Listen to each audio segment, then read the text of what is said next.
Hello and welcome everyone! Welcome back to the tavern.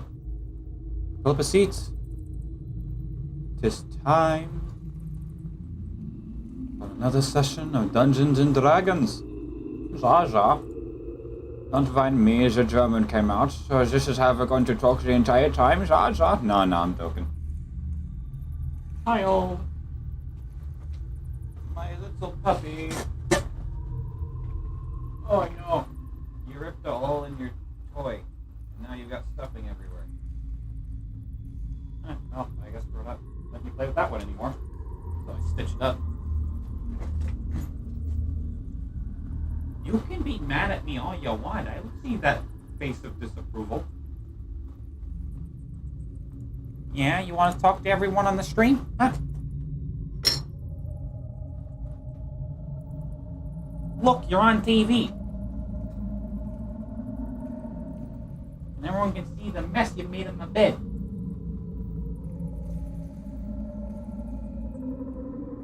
Are you proud of yourself, child?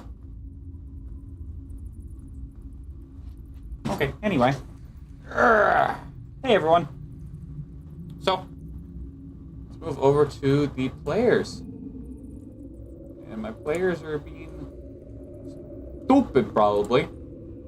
Metsuno Yaiba. What? Hello there. Okay, English name. Who here has seen Demon Slayer? I think everyone here. I haven't. Also, hello, Pyro. And hello, stream.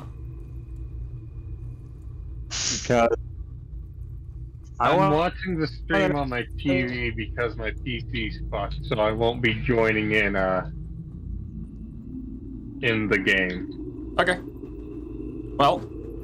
So, if I sound weird, it's because I'm on my phone. Are we all on our phones today?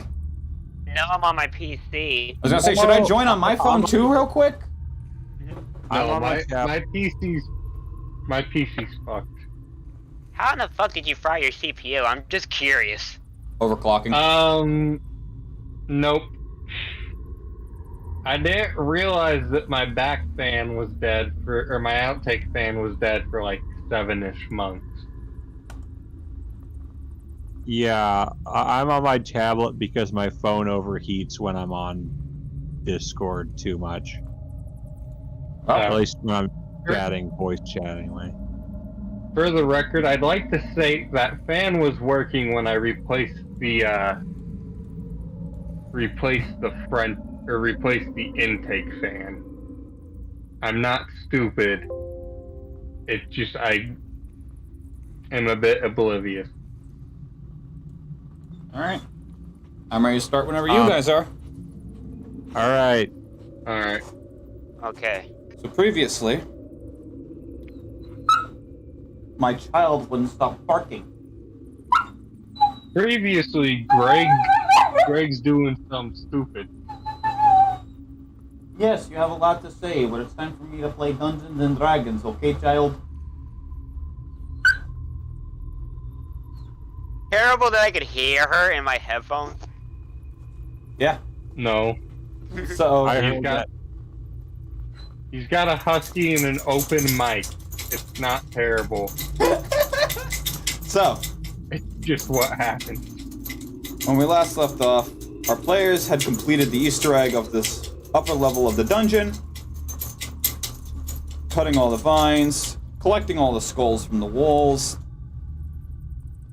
purifying a soul gem, draining a blood ritual altar, and doing some other miscellaneous steps to lead them into a back room where they find a little girl dressed in a pale blue nightgown,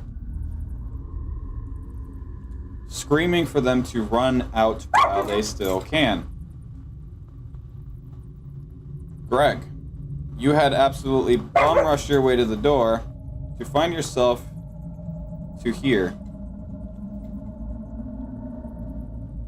As you look down this corridor of just rock formation, you see along the walls there's more skulls that have been tracking you throughout the dungeon.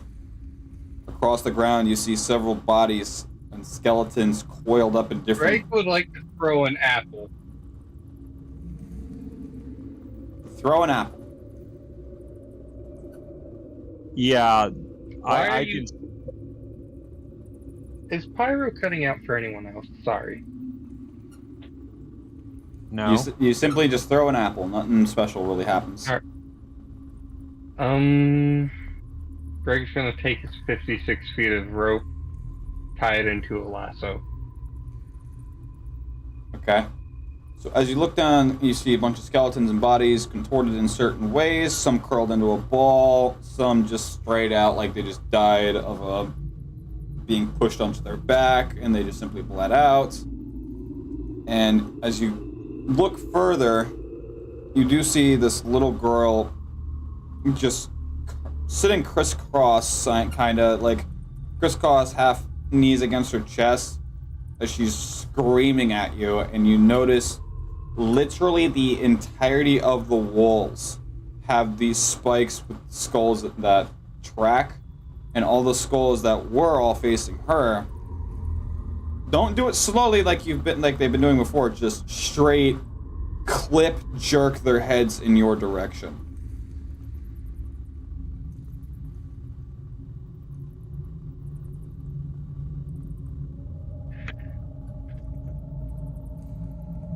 This Greg's gonna bodes throw the lasso at the girl. Okay. So as you get ready to throw your lasso, you probably make it about right around here. Hold up. Let me use a pen. Does it not work? God fucking damn it. Okay.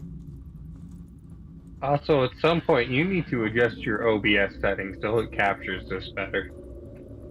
Yeah. It's more so I'm trying to capture you guys here, and I can only put so much because the stat blocks of when we get our arts done. Alright, so if I do... Man, fuck there the we go. Discord shit. Show them the map. So you make it to about... So you're right here, and you make it to about right here. Wait. So Greg's down at the end, and where does the lasso make You're it? here. I'm literally circling your token. And your lasso makes it about here before it runs out of rope. We're moving to Plan B already. As the little girl watches you, Greg, and you could see that her voice is getting kind of paranoid. Don't worry about me. Just get out of here before it gets you! Greg's going to summon the strength and power of his family to run through this as fast as he can and grab the girl and haul ass out. Make me a Constitution saving throw. I hit a 20.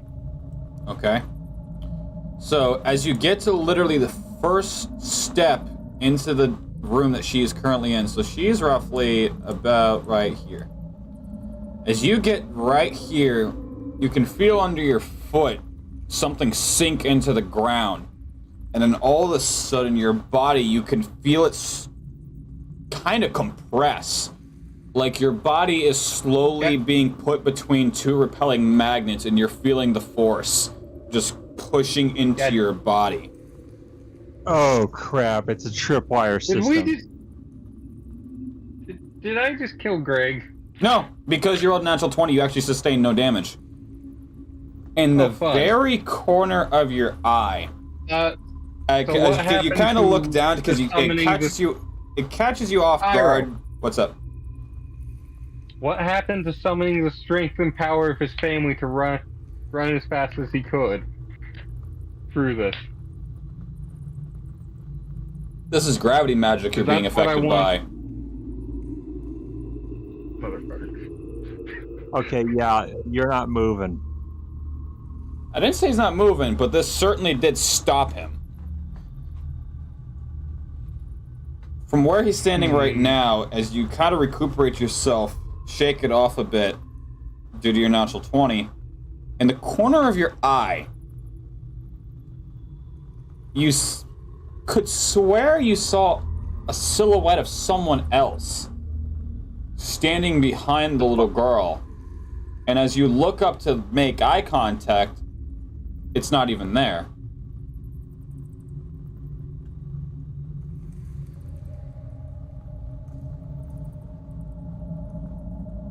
Greg's going to continue towards the girl, if that's possible. Orange County kidnapped child. Amber alert. No one cares. I'm playing Dungeons and Dragons. God damn. So how do you wish to approach her? Jojo? Greg's going to... No, not Jojo. Greg's going to run, grab her, turn around, and run for the exit. Well, also, I thought of something that might be fun.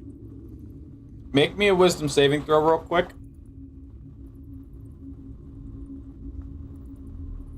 That is a 19. Okay. So as you get to about maybe 5 to 7 feet from in front of her, a black silhouette, it almost looks like a ghost, but it has full form and it's full on black. Like from the back of the room, full-blown sprints charge at you and Left 4 Dead 2 Hunter style leap at you. And as it gets like 4 inches from your face, it just vanishes.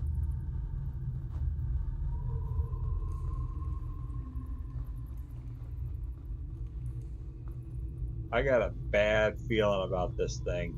Oh, Han Solo joined the chat, I see. Who the fuck is Han Solo? Star Wars.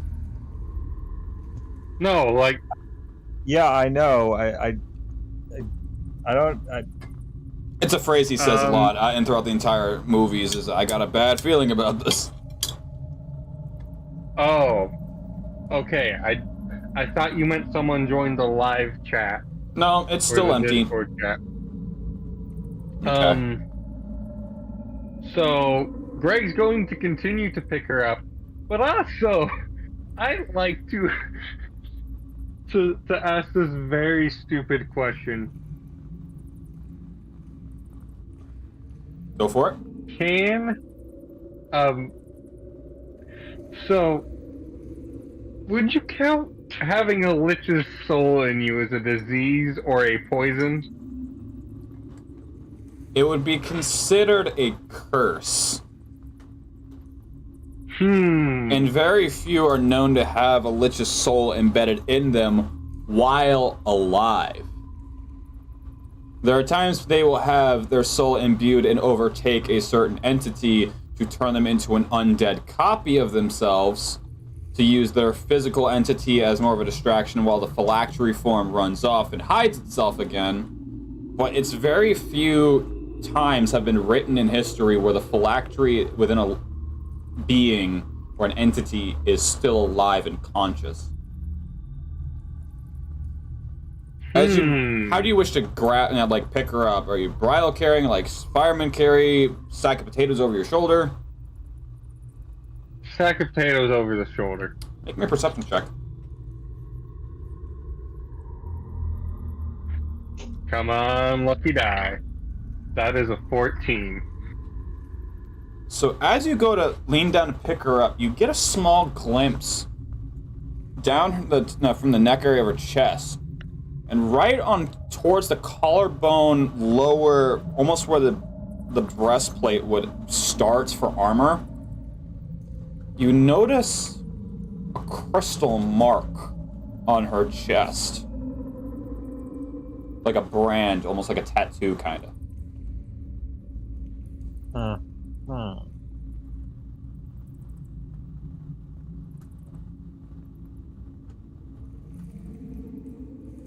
Do anything from here? Alright.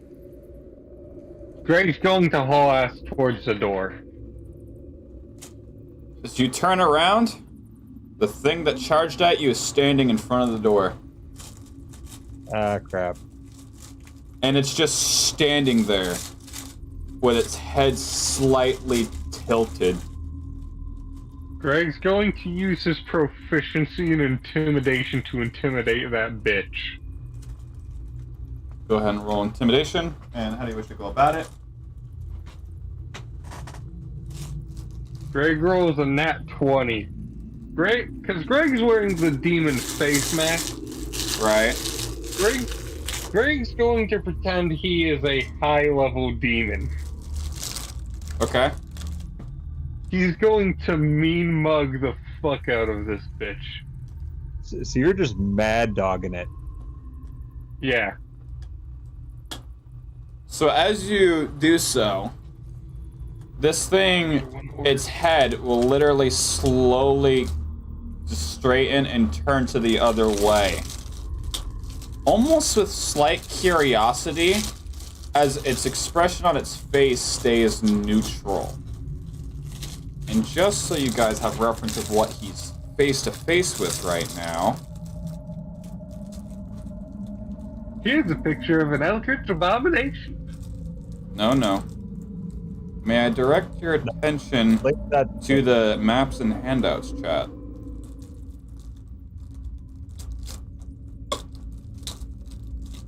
Motherfucker.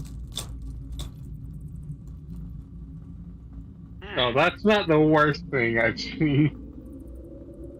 Oh, that's ominous. Oh no.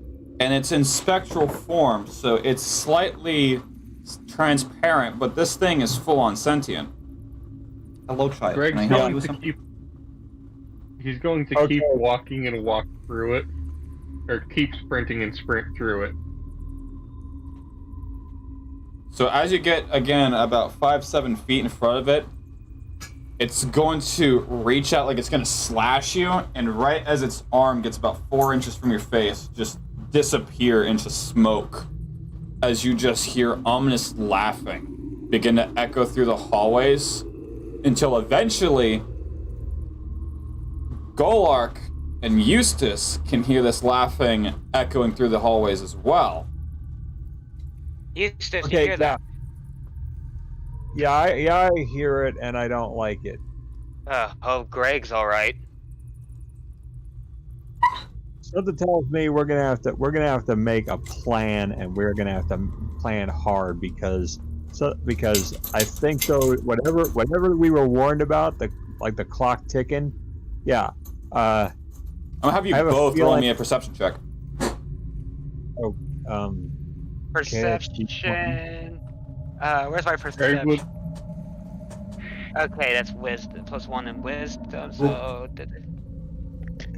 That's a 10 +1, so I have an 11. That's a 14. And I think as far as wisdom goes, I always have to double check this stuff. And Greg, I think it was calling for just me and Eustace to do a perception check. I know, I was gonna say, Greg would like to haul ass back to his friend. Yeah, I got a 14 +1 wisdom, that's 15. So you would notice... Wait a minute. Hold on. Okay. Would Divine Sense be able to tell me if this thing is still alive or if there's no, mortal soul left in it? Okay. So as you channel in your divine sense, as you're beginning to exit the room of which you found this little girl in, this thing is confusing because you are detecting it being a good entity.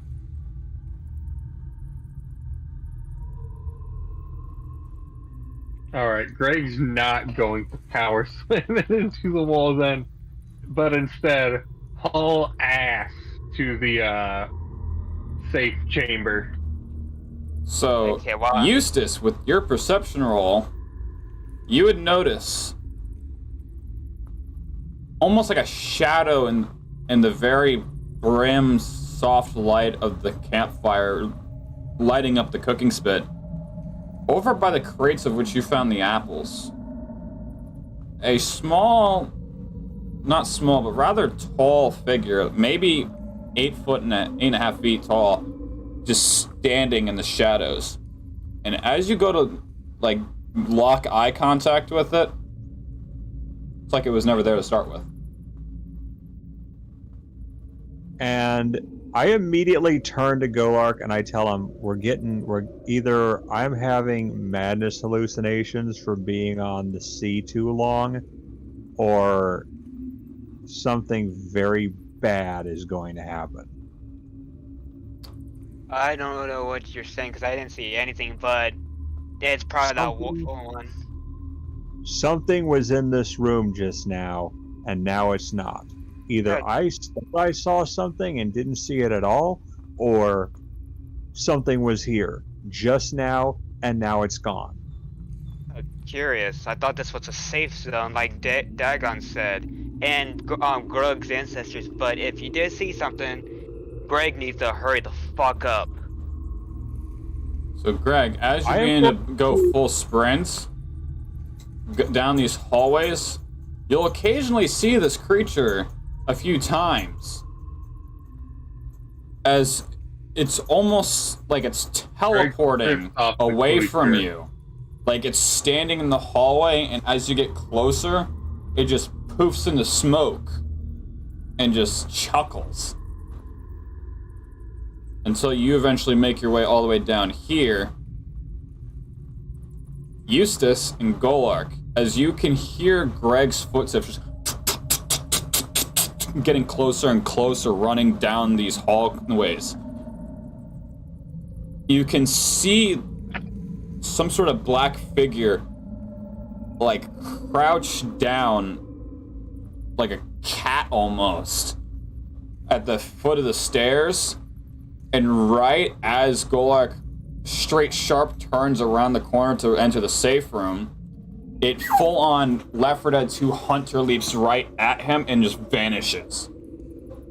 Well, I guess you're right. Eustace, you did see something.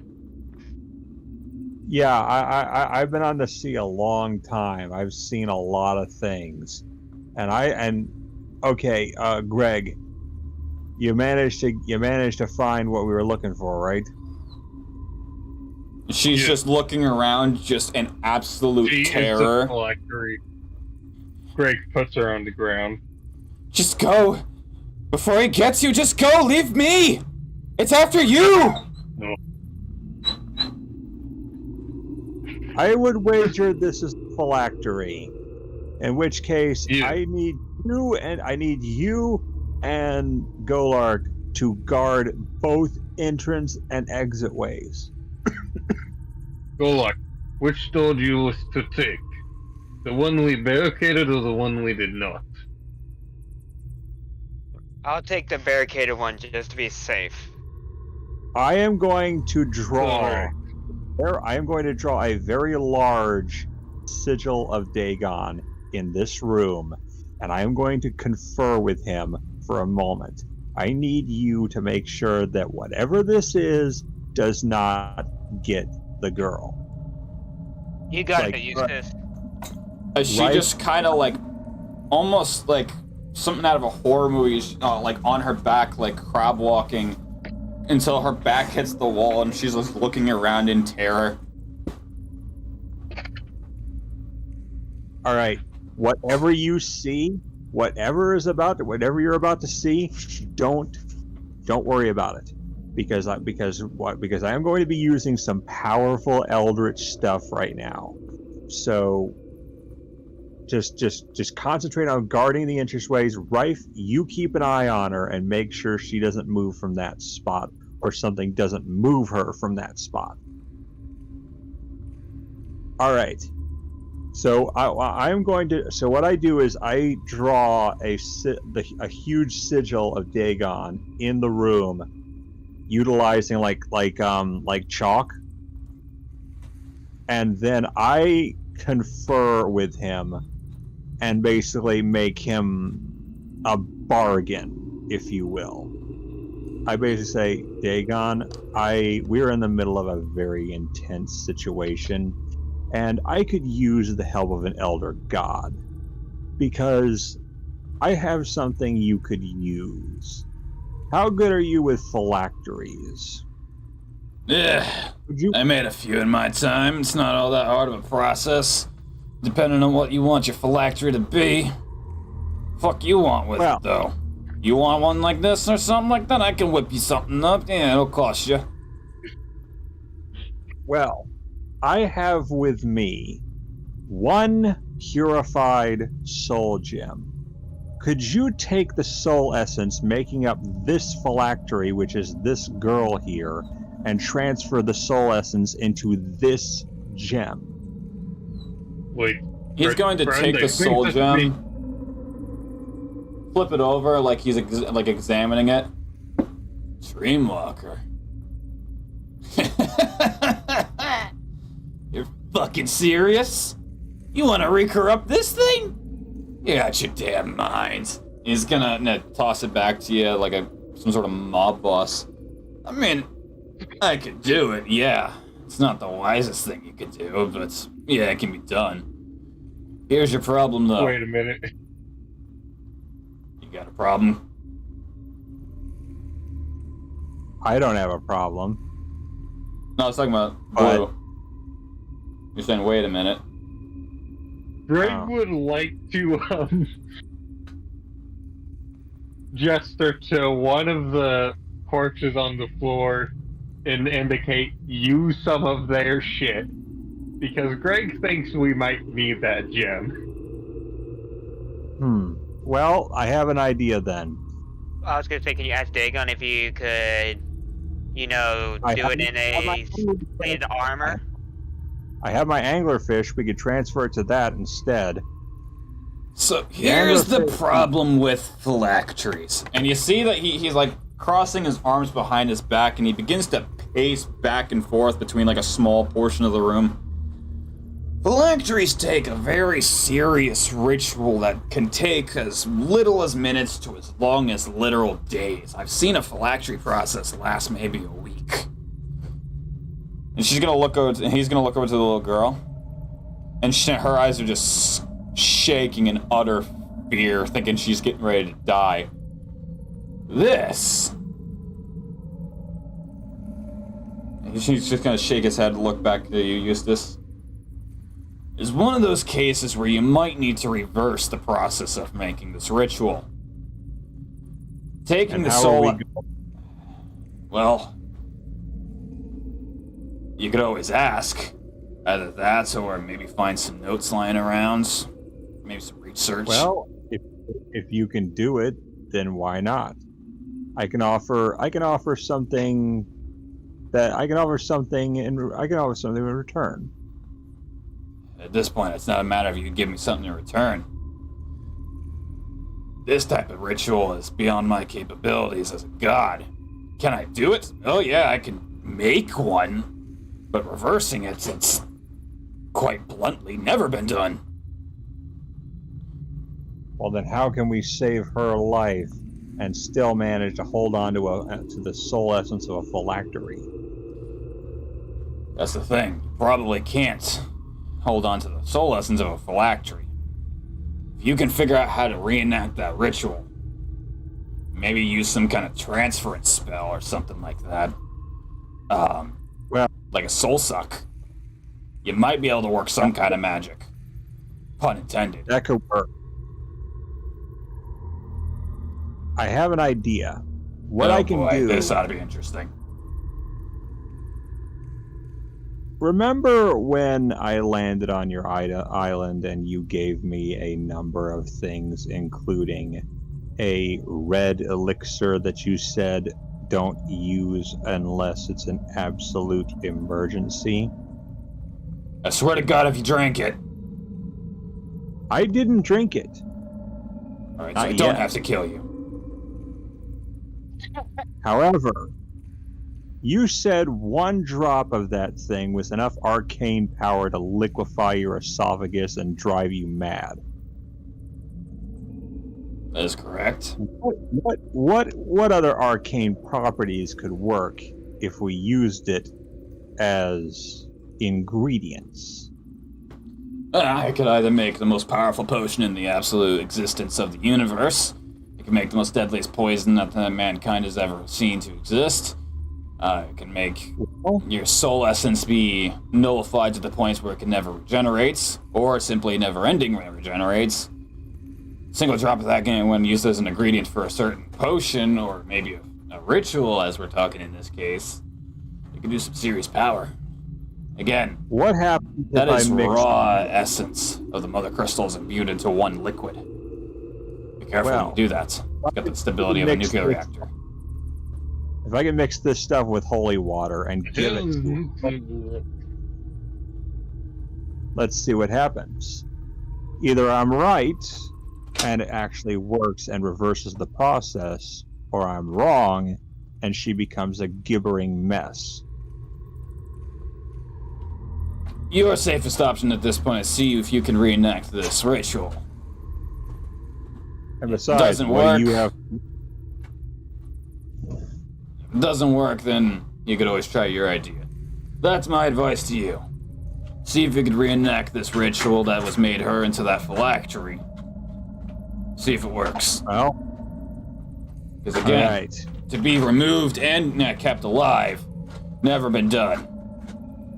But if you could transfer it, I've seen that been done a few times. Alright. I'm willing to try it. But if things go if worse comes to worse, if monsters the likes of which we have never seen enter and start messing with my friends, I'm taking that potion. I'm drinking it. And God help anything that gets in my way. Oh, that's up to you there, fella. All right, Golark. Yes. Greg, You're done. I need time, and I need you all to watch the doors, watch the girl. Right, you watch her. I am going to prep a spell the likes of which I have never done before, and let's hope this works. Yeah, as you do that, just get inspiration, and everyone just. I'm holding my glaive, just like deadlock at the door. Okay. Greg Okay. is going to summon the strength of all of his ancestors into his body to prep in case anything comes down that hall. He's going to. Roll me a religion check real quick. That's a nat 20. No, okay, yeah. I am managing to draw all kinds of arcane symbols, and I'm basically making a magic circle in the middle of the room. Okay. Utilizing dripping my index finger in the red potion, mixing it with the holy water, mixing it with the water from my anglerfish, mixing it with whatever I can find. That I'm basically even chipping off pieces of the soul crystal, or like the Dreamwalker crystal, little pieces of it, and is sprinkling it within the circle itself. I am about to do something that has never been done, and let's just hope to God it works. So as I basically grab the girl very carefully, and I bring her to the middle of the circle, and I hand her my anglerfish in a flask, and I tell her, What are you I doing? tell her what you do not leave that circle. What are you doing? Well, I'm either doing one of two things: reversing the process, or I'm making a monster. One way or another, we're fixing this. Either you get saved, or your brain will be leaking out your nose in a few moments. And her Let's eyes just begin hope- to just absolutely shake as she drops both of them and just hurl into like a ball and just screams something in an unknown language none of you can understand as you begin to feel the absolute ground just start to shake underneath your feet lightly. I am basically... touch her. Greg? Disembodied Hold voice. up. Is someone All right. I am ready. All right. Did someone Are you just ready create for an this? earthquake? Are you ready for this? Because it's now or never. Do what you gotta do. Y'all ready for this? All right. I cast a spell utilizing deep speech, the likes of which an incantation has never been done before. And I use, well, I use like every bit of arcane wisdom I can possibly think of at this point. So I'm hoping this works. I've got the gem, and let's try a soul suck transfer. So you're trying to skip the whole ritual process and make one of your own. I'm trying to recreate the ritual, but I don't know if this is going to work, so I have that as a backup plan. Okay, so make one of your own. If this doesn't work, try to find notes of which was the actual ritual done to make her the phylactery, while she's basically crying for help. But first I'm going to try to recreate the ritual. If that doesn't work, I'm going to have to suck that essence out of her one way or another. Okay, I just hope I can do it, because I'm not a high level mage. Oof. I'm like 6th level. We So can what- always so- just, if absolutely necessary, murder a child. So siphon 75 soul essence from your max right now. Not max, but like you've depleted and used that much. All right, what do I do? What do I roll? I already rolled for you. So, All right. as you begin to do your incantation in deep speech, and your words begin to become murbled and margled as you speaking slowly makes it sound like each of the runes has another of you standing there speaking. As you all throughout the room can begin to hear 12 different Eustaces talking in deep speech, just talking over each other, some softer than others. As each of these runes on the ground begin to light up a different color, representing a different element of damage or life. As she begins to just shake and cry in just absolute terror, as she's eventually just straight screaming and hurling, like literally throwing up everywhere, as the anglerfish is aggressively trying to just get out of this flask, like it's getting some damage done to it itself. Greg, make me a dexterity check. Greg rolled a 16. Fire's got him the goddamn way, though. So right as you hear the girl screaming, you can see this black shadow creature just full sprint coming at you.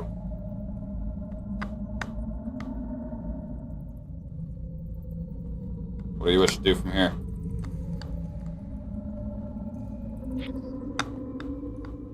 Is it physical this time? It's the same way you've seen it so far. It's within the room, in the hallways. It's full sprint Greg's running gonna after you. Greg's going to point his sword towards it so it would impale itself, but he's not going to waste a swing at this bitch because he's pretty sure it's still immaterial. So right as you put your sword forward to just let it run into it, you watch as he just puffs into smoke and then reforms right behind you as you can feel this cold draft run up the back of your neck. Eustace, you can hear feet pattering as your eyes are closed and you're speaking your incantation, but you can hear feet pattering as this thing literally just grabs a hold of her and almost enlarges itself 2 times the size and just completely engulfs itself around her as the angler shitting in that fish slowly just calms down, and you can hear this creature, and I'm not going to use the voice filter so I don't destroy your fucking ears, but just begin to scream in like supersonic sounds as it's taking all the damage. So I'm gonna need all of you to make a Constitution saving throw. Nat 20. Okay, so you don't go deaf, but your ears are definitely ringing pretty fucking loud, like you got hit with a flashbang. 20. Same thing. Golark? 19. I'll deem that acceptable.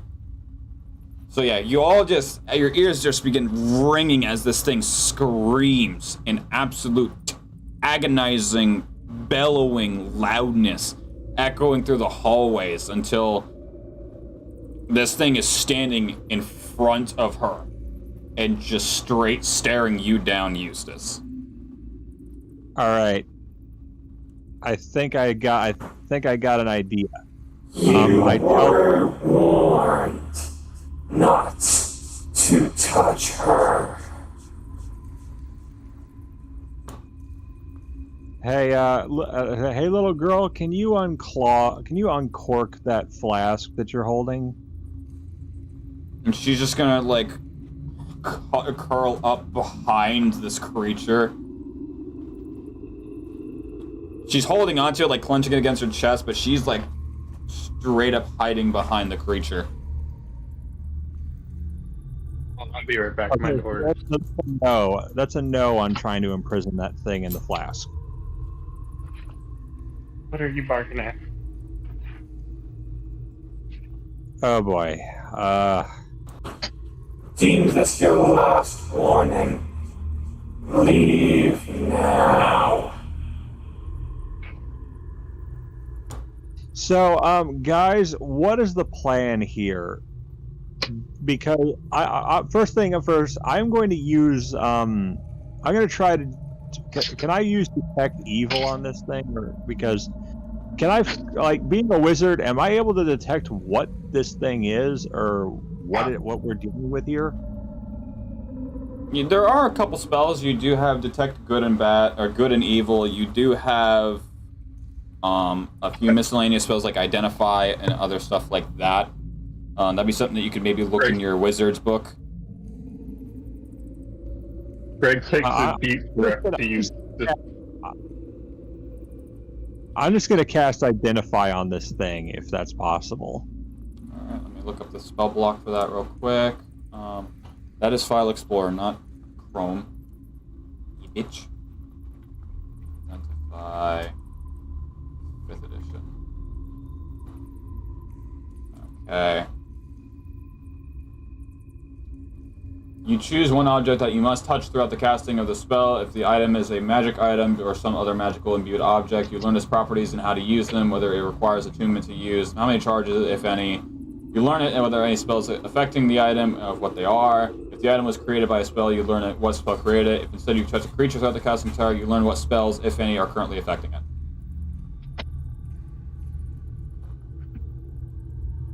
So I can't identify creatures. Not with that particular spell. Can he identify my mark if I mark him with it? Not in the way that you're thinking. No, okay. Could he identify the ritual used on this girl and learn what it is?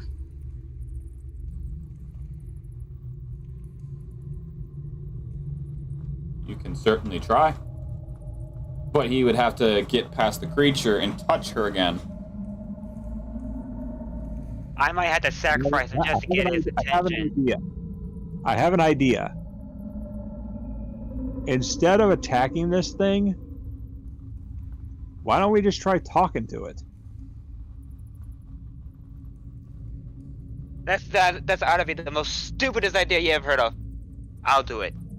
Greg takes a deep breath. He takes a swig of his half of a health potion. Oh, yeah, let's talk to this thing and find out what this is, and because it clearly seems to be protecting the girl. So it's not the Lich, because we've established we're in the Lich. So if it's not the Lich, what is it? It'd be some manifestation of the Lich, though. Yeah, and yet, who is going to be talking to her, because she may only talk to a certain person. Well, she's spoken to you before, asking what you guys are doing, and she has warned you to leave before something comes after you. Well, I wouldn't say I was the first one that got in contact with her when I took when I started the timer, but which, by the way, is still ticking.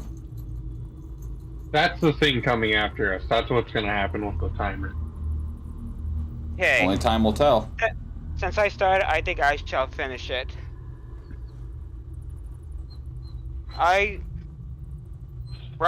I need you to do me a favor.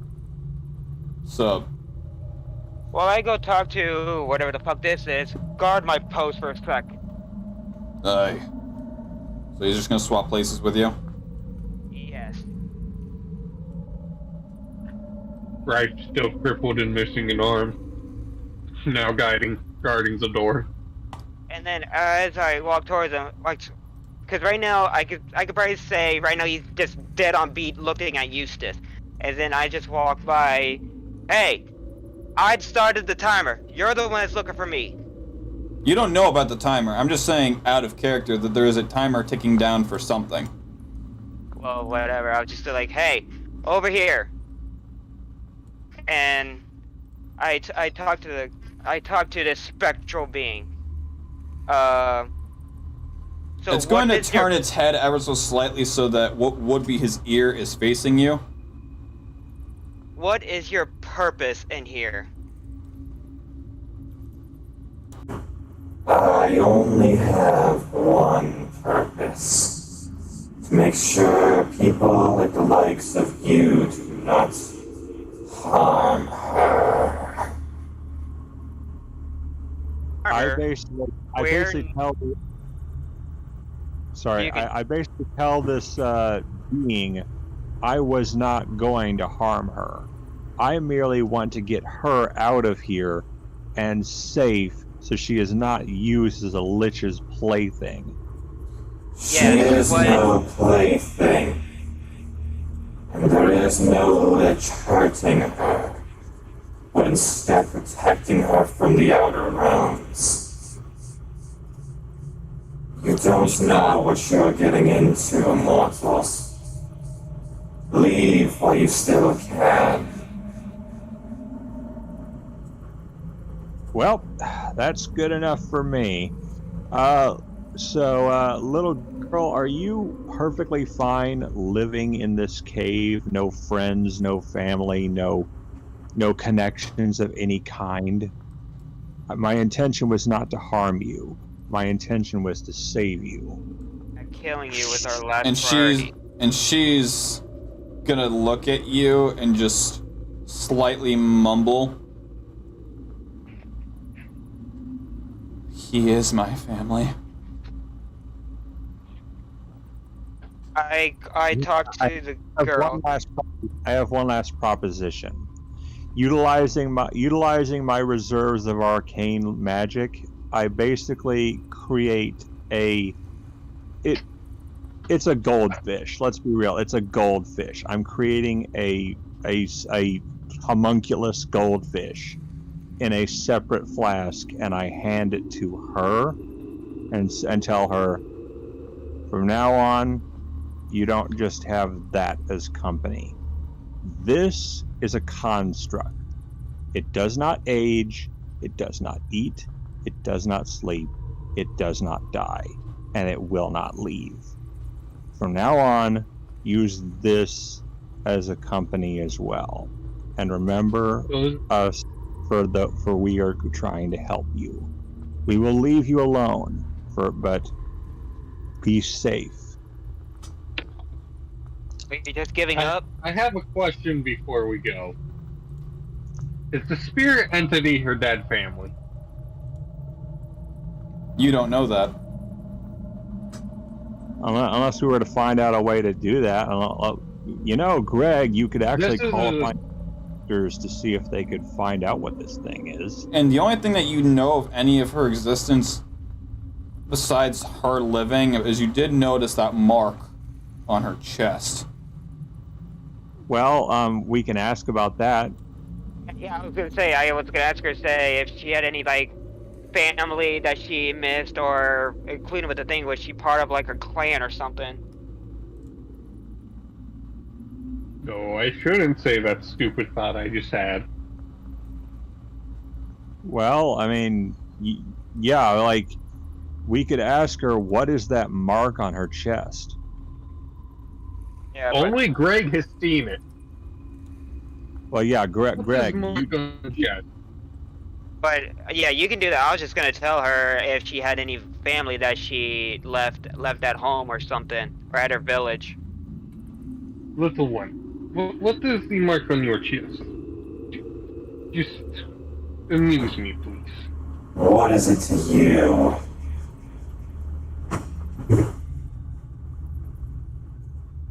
Is that mark the Lich's phylactery? We have been told by a very powerful being that this cave is a leech. What's it to you? If the lich is killed, I have not yet met a good lich that is alive. Many of them started out as good men, but have lost their ways. I do not wish for her to be trapped here, in the belly of such beasts.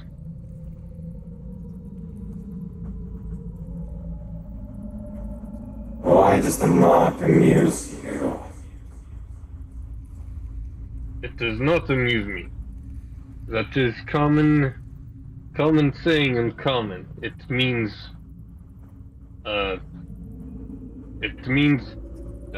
fuck, I do not know what it means, but essentially, just to tell me what it is. Fuck. I would just like to know what it is, because I would like to get rid of a lich if it is killing people. If it is killing the people trying to march through the depths of this hell to get to the bastard who has broken the mortal plane. Because, do not, if the lich truly is good, do not kill it, but to convince it not to kill soldiers coming through and allow them passage through. So, where that thing lie, so that we may take his life and restore the mortal world, so she would be able to return if you ever left. You wish to lift Drakich's curse. We do not wish to just lift his curse. We wish to destroy Drakich.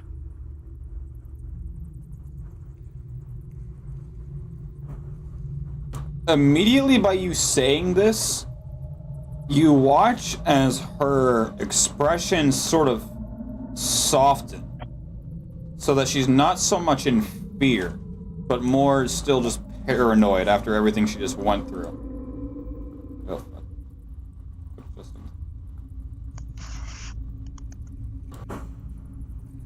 That's Mark. As far as we all know,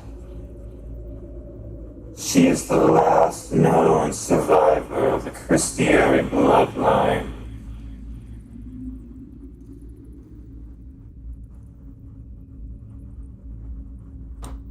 Then please, we will go. We will remember this cave, and if we are victorious, we will make sure that those who are worthy come back to retrieve her so she may return to the mortal world after the last remnant of Drakish and his army have been decimated. We can make sure. he's gonna point to you, Eustace, and like straight up just point before turning his hand over to like hold his hand out. Hand me that crystal.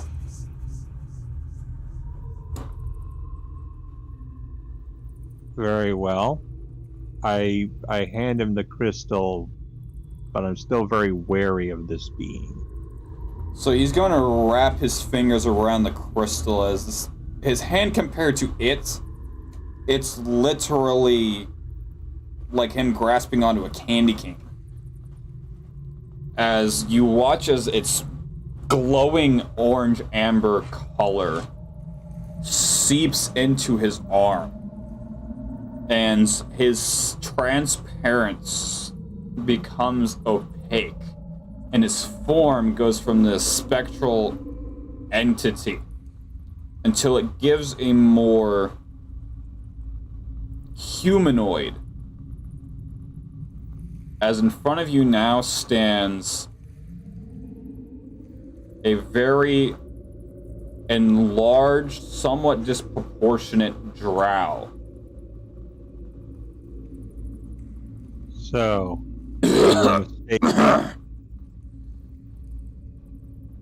you were its protector. I am this lich you are referring to. This is my lair, and my sole purpose to lichdom was to protect her for as long as I possibly could. If you were to hide something, let me rephrase this. If you are looking for something ever so desperately, where's the last place you would look for it? A place you are most familiar like the back of your hand. Your own home. When Drakic started this war, she was only but a few weeks old. When she became a few months and she was able to leave the infirmary, the Christiaries, the Vessels, disciples, the Academy, her relatives, all of them gone. And you watch as her head kind of sulks a little. I was the one who raised her. Her making her my phylactery was my way of slowing her aging process. To keep me alive long enough to feast on the souls of any entity that tries to withhold her against her will, or simply remove her from my presence. We were unaware of this. Of course, everyone is. And you destroying my means of living throughout this lair that I have created, I'm impressed, but horrified for what's coming forward for the rest that aren't of natural means like myself. I'm here simply to go into hiding so that no one can get a hold of her, so that may she one day fulfill her destiny. Bring the crystals back into order. I have a bargain to strike with you then. I don't need no bargains. Don't worry. It benefits all of us. I'm listening. You included.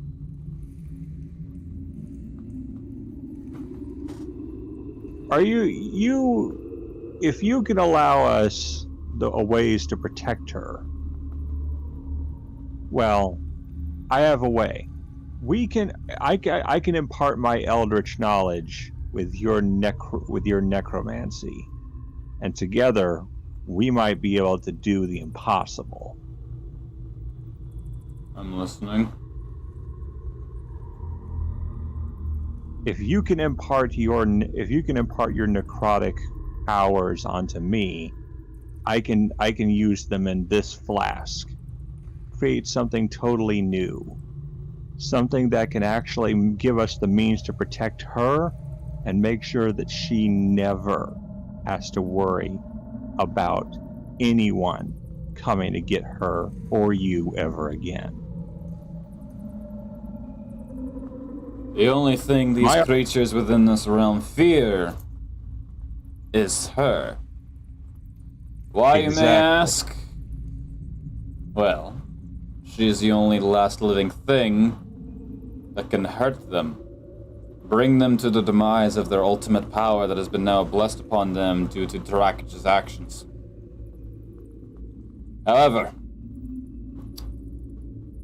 fortunately, something like that is not really within my means of power. I may be knowledgeable, but something to simply siphoning my powers within a flask to be drank and obtained, unfortunately, is out of my boundaries. I may have imbued my entire soul to overtake an entire cave system. Make the lower levels my lair, my actual place of research to keep up with the times. Then perhaps there is one other way. My goal is simple. I had thought of this a while after traveling the seas. When I retired from my piracy days, I had opened up a harbor. I had seen many ships come and go, many adventurers who had told their tales. But as the years went by, my skin, it grew wrinkly. My age, I knew it was coming the day I would die. However, I thought about liches, and then I thought about the nature of the elder god which I had come into contact with. I wondered, could I have both and obtain everlasting life through different means? Not for evil, mind you. Well, clearly because you have me. But here's the biggest issue most people forget about when they lead themselves into lichdom. I knew what I was coming for, but being I'm literally in a cave that anyone can just simply wander in, to keep yourself alive, you need two things. A phylactery, as well as feasting the souls of the living, or entities with one. As you grow older as a lich, and your time as one proceeds to extend, much like a vampire, your hunger doesn't quite quench as much as that first soul did. Your first soul when coming into lichdom, it's just like eating a sandwich. It fills you. Lasts you, it would take several hours before you need another. You feast. You feast. Much like a drug you're gaining resistance to. You need more. That simple feeling of you eating a sandwich is nothing more than you eating a simple, singular French fry. Indeed, but I found something that differentiates them from the two. You see, elder beings don't need such things. They're unfathomable. I just wound up being with the one who has a more firm grip on things and is less evil or less indifferent. As you just hear from your flask, I'm just simply an asshole! I wasn't talking to you derogatory. You have a firm grip on reality. A firm grip. The others were indifferent. They don't care about anything or anyone. They're simply bored and want to cause chaos. My simple question is, how can I become an eldritch lich? Well, my friends. Then I'll strike you a deal, then, since you will be the negotiator bargain type. You see Drakich's demise. You see his corpse fall limp, cold, lifeless. Come back to me. I'll see what we can work out. And then, in the meanwhile, I'd like the rest of you, should that fate be deemed successful, I want her returned home to Aphelion, to her our town which she was born from, that we had come from.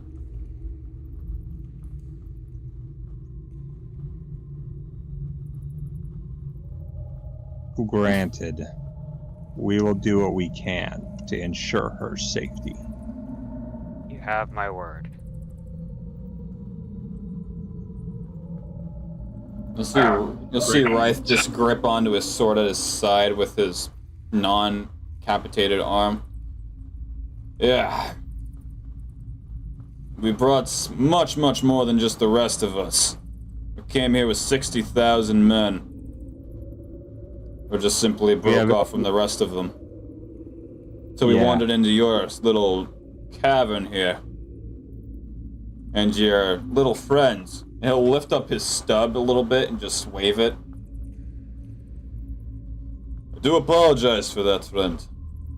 Here, let me see. And you'll see him kind of like kneel down just because right now he's 8.5 fucking feet tall. And he puts his hand, like, wraps it around the stub like he's holding onto the tip of a cane. And just pulls slightly as you just watch as his flesh just slowly pull and tear. You can see the flesh actually separate and pull apart like string cheese almost. Getting really stringy and graggly as from his fingertips you can see them glowing a gentle green as the strings of the flesh and muscle slowly get pulled from the cauterization that you had made and slowly reform into new flesh until eventually his entire hand is remade and he has full control, but almost like fucking Red Skull from Captain America, his entire from the elbow down to his fingertips is just red. It will take several weeks for it to fully heal back into skin, bone, flesh. I'd be wary of using that for now, as that is simply just a mold for it to reform in. Do appreciate it. While you're at it, I'll need, if I'm going to make sure that she's safe, I need to be at my full arcane prowess again. I've been casting a lot of spells lately. Your cavern is a formidable challenge. Would you be able to restore me to my arcane prowess, strength and all? He's just gonna walk over to you, and with one of his, like, decently long fingernails that are, like, curled and sharpened, much like almost like a witch's nail, that's every good bit of, like, maybe an extra 3 inches out, just due to his Dreamwalker form. And he just gently taps it against the center of your forehead as all of a sudden you get this spike of adrenaline, like you just snorted a pound of cocaine, and you feel completely arcanically revitalized. I'm simply doing that because you've impressed me by solving me my Easter egg puzzle to lead you to her. Only one has ever attempted to try to complete this, and the farthest they got was founding their little safe room, as we can clearly see. There used to be a few skulls in here, but then it became a blind spot for me. Very well. Guys, are we ready to get out of here before things get a little trickier? Yeah, I would have to agree. And since you're ensuring her safety back to the mortal plane, he's gonna kneel down before the little girl as they start conversing in a language that neither of you can understand. But you can definitely get the vibe of almost like father-daughter talk by the tone. As you watch, he takes his middle finger and just drag it down her forehead. Not enough to like make her bleed, but you can see like a minor scrape as it just gets a little red. And he like pinches it and pulls as this strand of purple just slowly pulls out, like she's like he's pulling a leech out of her brain until it's every good bit of a 2 feet long strand of purple yarn almost that's got a gentle, ominous glow. It's almost like a lava lamp type glow. As he wraps it around his finger and it seeps into himself, imbuing his soul back into the crystal, taking on his Dreamwalker form again, flicking his wrist like a sleight of hand trick of a magician, and the crystal just vanishes. She will accompany you. Mark my words. I still do have eyes on her within her soul. I just simply removed her means of being a phylactery. However, Then I have something.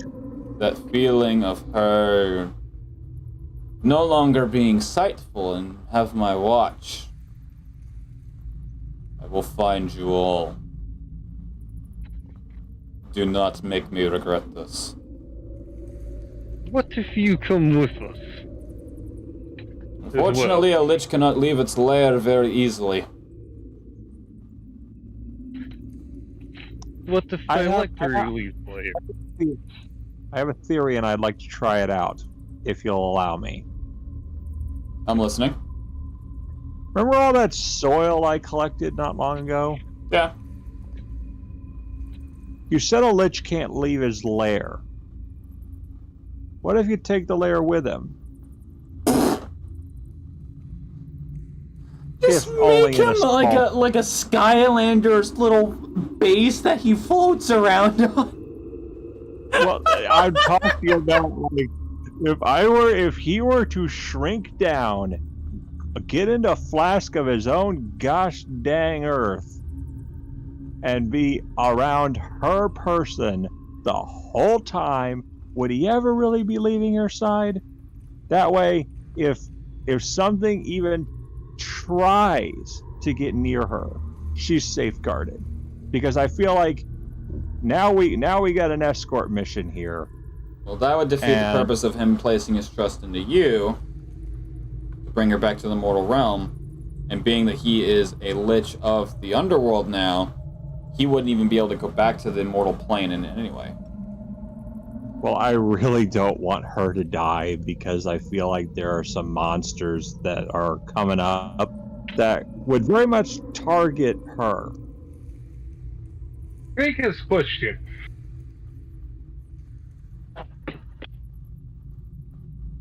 Unless they said she's the thing they fear the most. Almost like a Terminator situation.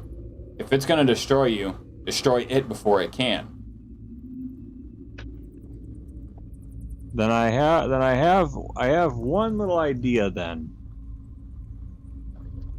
And it's gonna sound crazy, but I basically look to my anglerfish. Dagon, you think you can keep this little one safe? What's in it for me? Well, for one,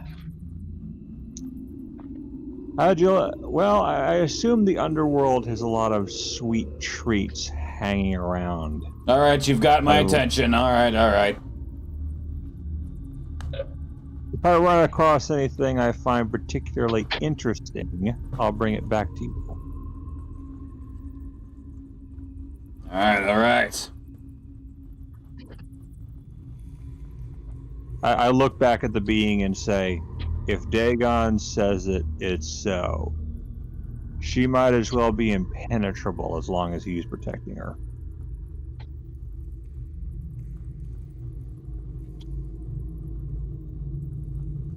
Alright guys, we should probably get a move on. No telling what else is going to pop out of the woodwork if we stay here too long. Why? You're in my home. The only thing that stays here is me. No, Well, actually, as soon as he sucked his soul from the crystal, The timer stopped. The timer was his patience of killing you. Okay, so we have averted a crisis. You have averted a crisis.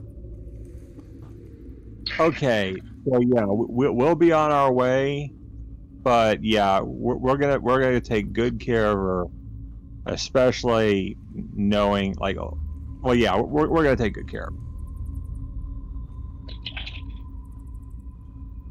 And at least your idea wasn't as crazy or stupid as mine. That was your idea.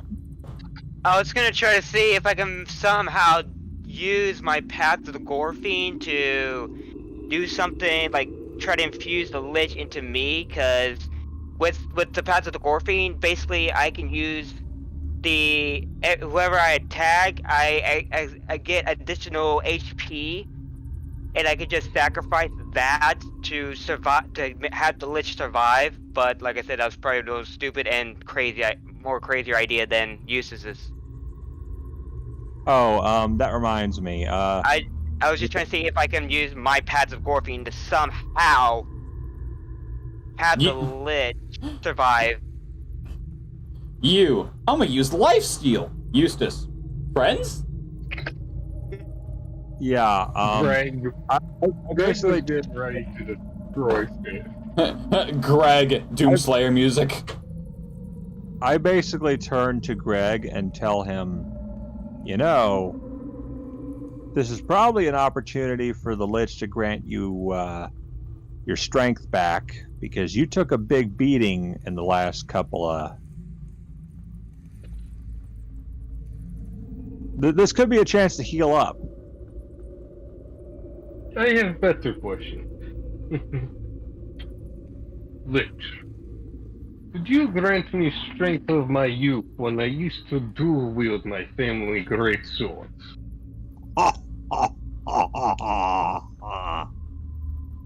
It is a So that charm I I may unfortunately cannot protect grant. her. Damn. Then could you heal my wounds? He's just gonna take his finger and just tap it to where your forehead would be on your helmet, as like a black smog slowly drools off of his fingertip and just accompanies your whole body, and you basically just regenerate all your health. Okay. Greg is now at a full 51 health, guys. Alright, we're ready. Let's get a move on. Golak, what's your health at? Wait, I have Oh, It's full? Okay. Ryth, he's very much I not. have one more question for Lich. Could I have Vagafolding? You're gonna raise an eyebrow? Those still exist. What'd he say? Those still exist? Yes. Don't have one to give. God damn. Eustace, you you notice the girl walking over to Ryth as she, almost like she's stroking Ryth's red arm, and you watch as her hand glow a gentle white and skin slowly form. That's new.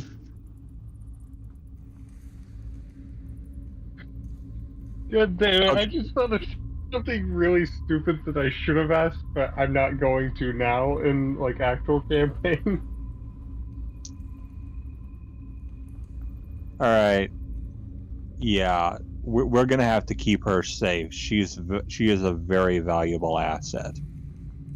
Did you Not only just for me, but for your world's existence. Okay, yeah, definitely keep her safe.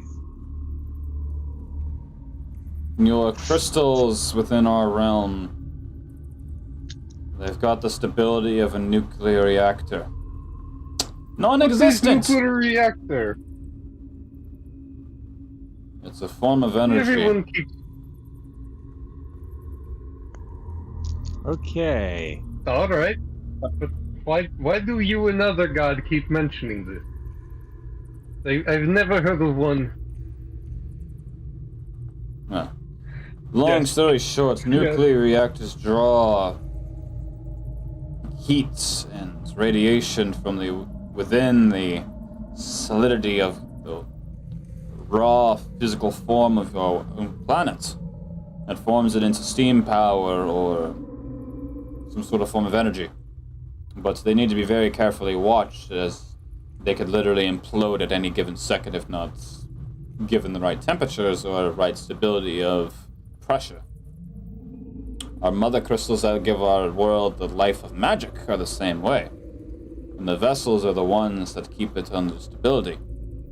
That is before Drakic massacred them all off to create his own makeshift curse to make the crystals like a siphon into the underworld to give all these creatures power.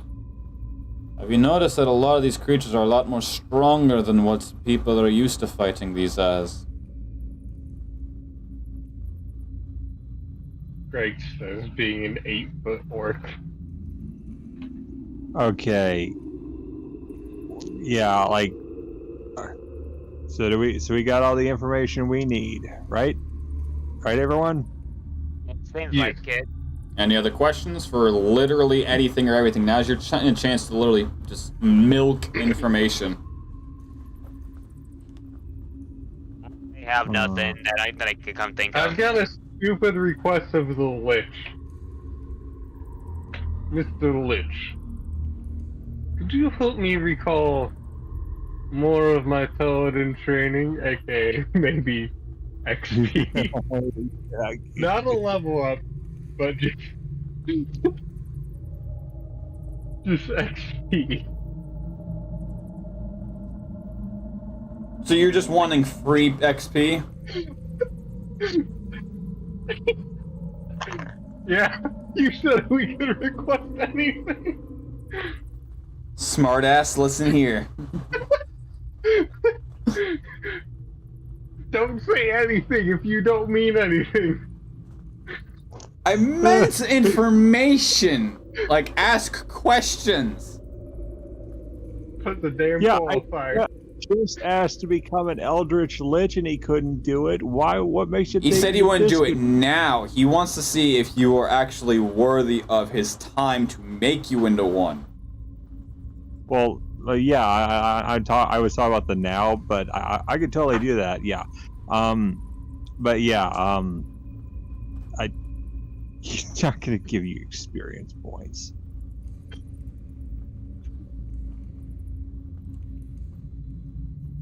All right. So I guess it's time to move on. Yeah. Alright. Okay. So, at this point, you now have this girl added to your party. What is Yep. her name? Okay, who's carrying her? We never asked her Right. name.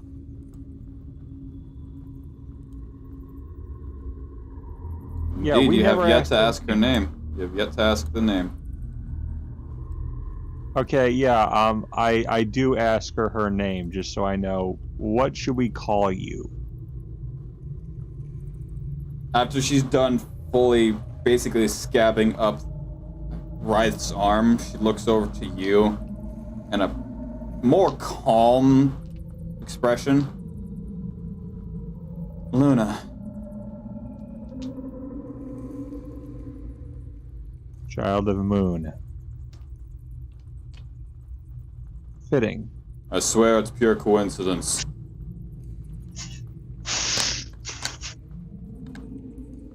Alright then. And judging by her pale skin, you could probably guess she is a moon elf. I am not familiar with those.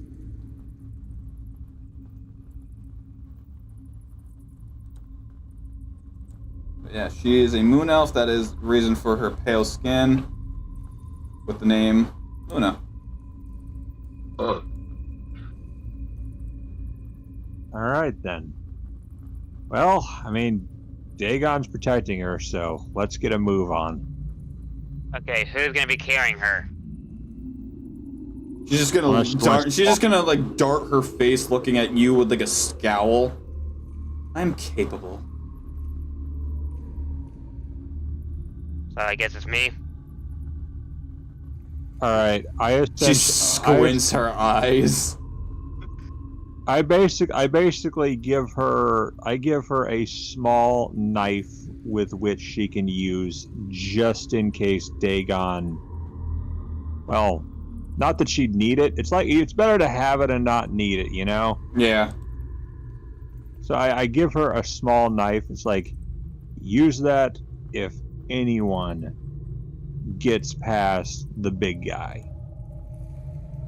Won't do much, but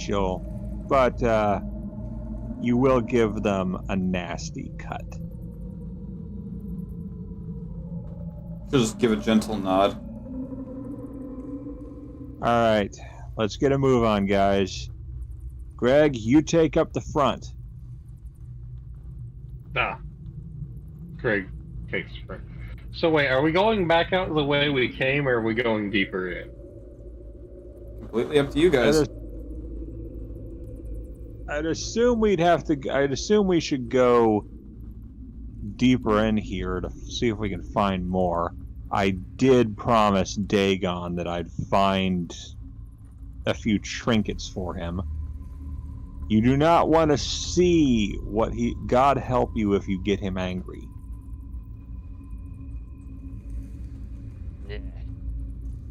Let's go down deeper. I do not want to see that.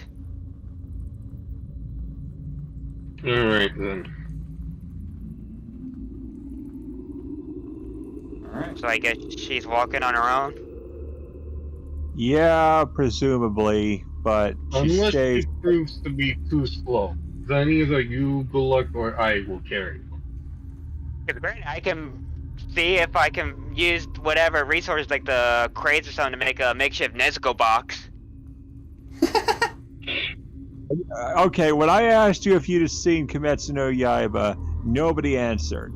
Then you immediately start referencing Kimetsu no Yaiba. It said in the beginning, I'd seen a few clips, I didn't see the full thing. Our DM seen the movie. Yeah, I've seen the movie. I've seen maybe a handful of the first few episodes. I don't know the Japanese, but I know it as Demon Slayer as soon as you say it. Well, yeah. I was like, if it was okay with her, I was gonna make a makeshift Nezuko box with whatever stuff was in our safe room right now. Which is... Oh, you got a barrels still. Yeah, I can use the wood from the barrels or whatever we have to make a makeshift Nezuko box if she wanted to be carried. But it seems like she wants to walk. That's her choosing. Yeah, she seems strong enough. Didn't we strap a barrel of apples to my back at one point? You did. You did, and you still are. Oh no. I like the idea that Greg's just been hauling ass with a barrel of apples. Which reminds me, about a third of them are now flopped out because, you know, they go everywhere. Yeah, You're wasting food! No, I'm joking. Alright, let's get a move on. Okay. So, which way will be going deeper? So, I without hesitation, you just watch as Luna somewhat beelines in like a smart, quick, brisk pace. I cannot English today. The way that... Okay, yeah. Yeah, maybe we should follow her. Yeah, we should. After all, who would know this cave better than her? Well, let's better get on before we lose her. Greg follows right behind her. Yeah, Kids I'm these following. days. So yeah, you guys follow her back into the room of which Greg had found her in. And right as she enters, you're going to watch as she steps on the pressure plate and then kind of like pushes it down harder than what you had originally done, Greg. And like a door... She pushes it down harder than like a 300-pound orc. Because there's two mechanisms to it. You just clicked off the trap.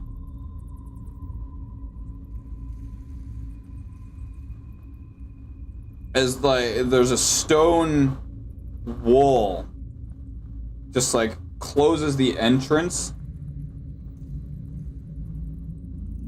and then after like a decent 20 seconds it clicks and reopens back up, and you see her wearing almost like a priestess gown, but black.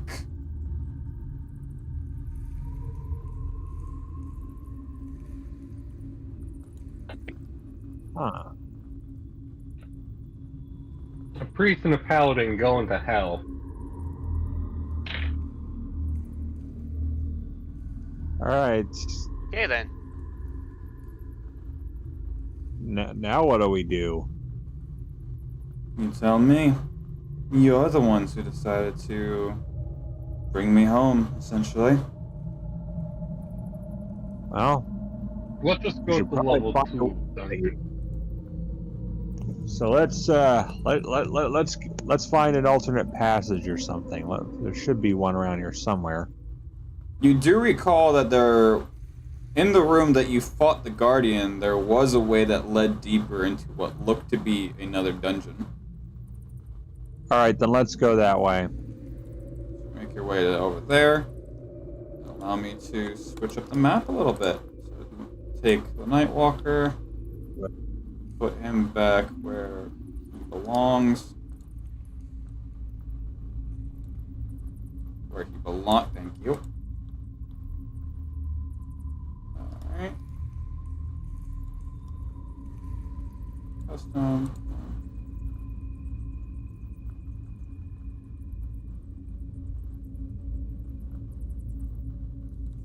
This is all possible due to the fact that Greg is still capable of running fast as fuck while wearing a barrel on his back. Oh yeah. Because otherwise, we would have died to this motherfucker. Well, here's the thing, though. Yeah. You saw him in spectral form, which means this is his actual soul. He couldn't hurt you if he even wanted to.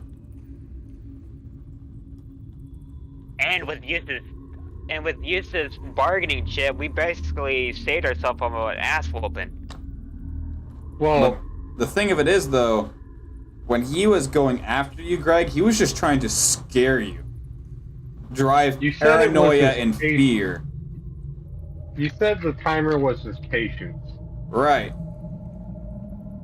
In his current form, he very easily could not harm you if he wanted to.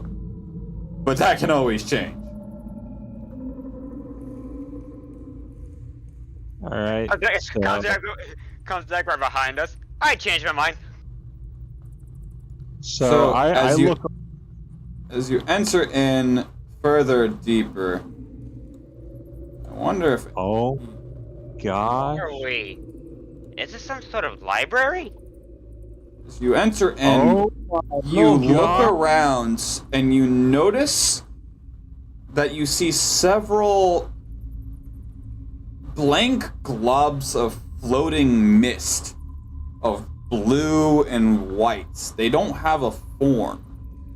They just look like spirits floating around that look like they're doing something, judging by their pace of them floating around, but they don't really do anything. However, you do notice towards the center back-ish, you do see one that does have a form that is very similar to the Lich's form after he had sucked in the Dreamwalker soul.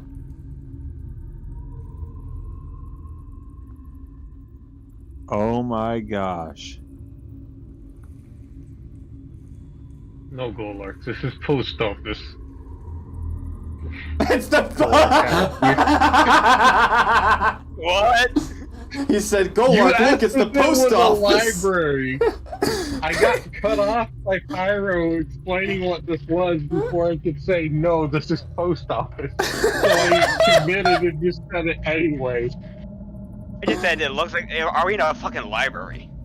No, and then Greg says, no, this is the post office. Shit, my mail! Where's my package? It's the fucking post office. After he said it, you just see go like, oh shit, my mail starts darting. Okay. So it looks rather old, dusted. You see webs, you see cobwebs. You do see lots of purple light lighting up the entire place, so it does allow you to see. Your eyes take a minute to adjust, but you actually do manage to have full, well-lit vision. So you don't need dark vision or any type of magic. As you see throughout the tables, you see tons of research going on. You see tons of just straight books and tomes and papers just scattered across the place on several desks, some on the floor even. You see a few spots that have got a bunch of alchemy things going on, some that are actually bubbling a little bit under a little lit fire. But the only thing that really stands out is this spirit form of the Lich walking around, pushing like a set of glasses up onto the bridge of his nose, adjusting them, as he flips through a book and paces towards the back room.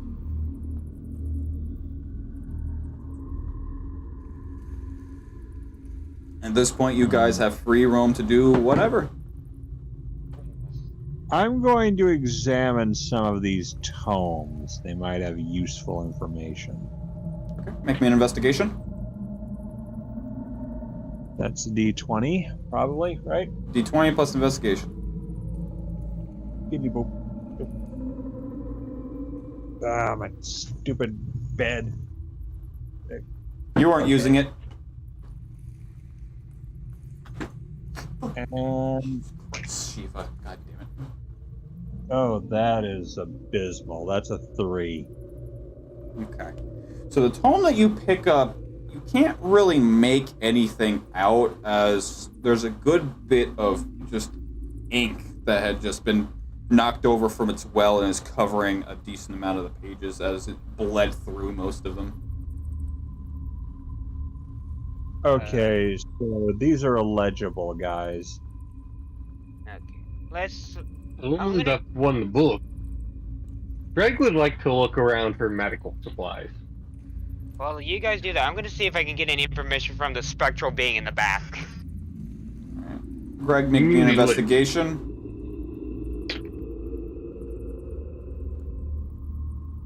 Greg rolls a 17.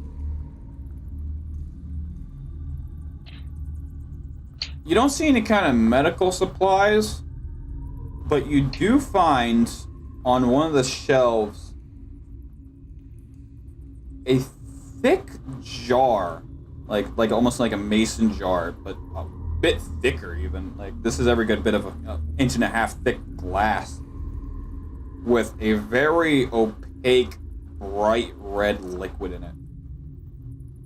You can easily identify this as a a concoction of Probably healing. not.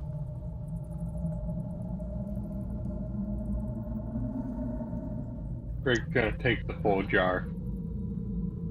Alright, you can then add. Alright.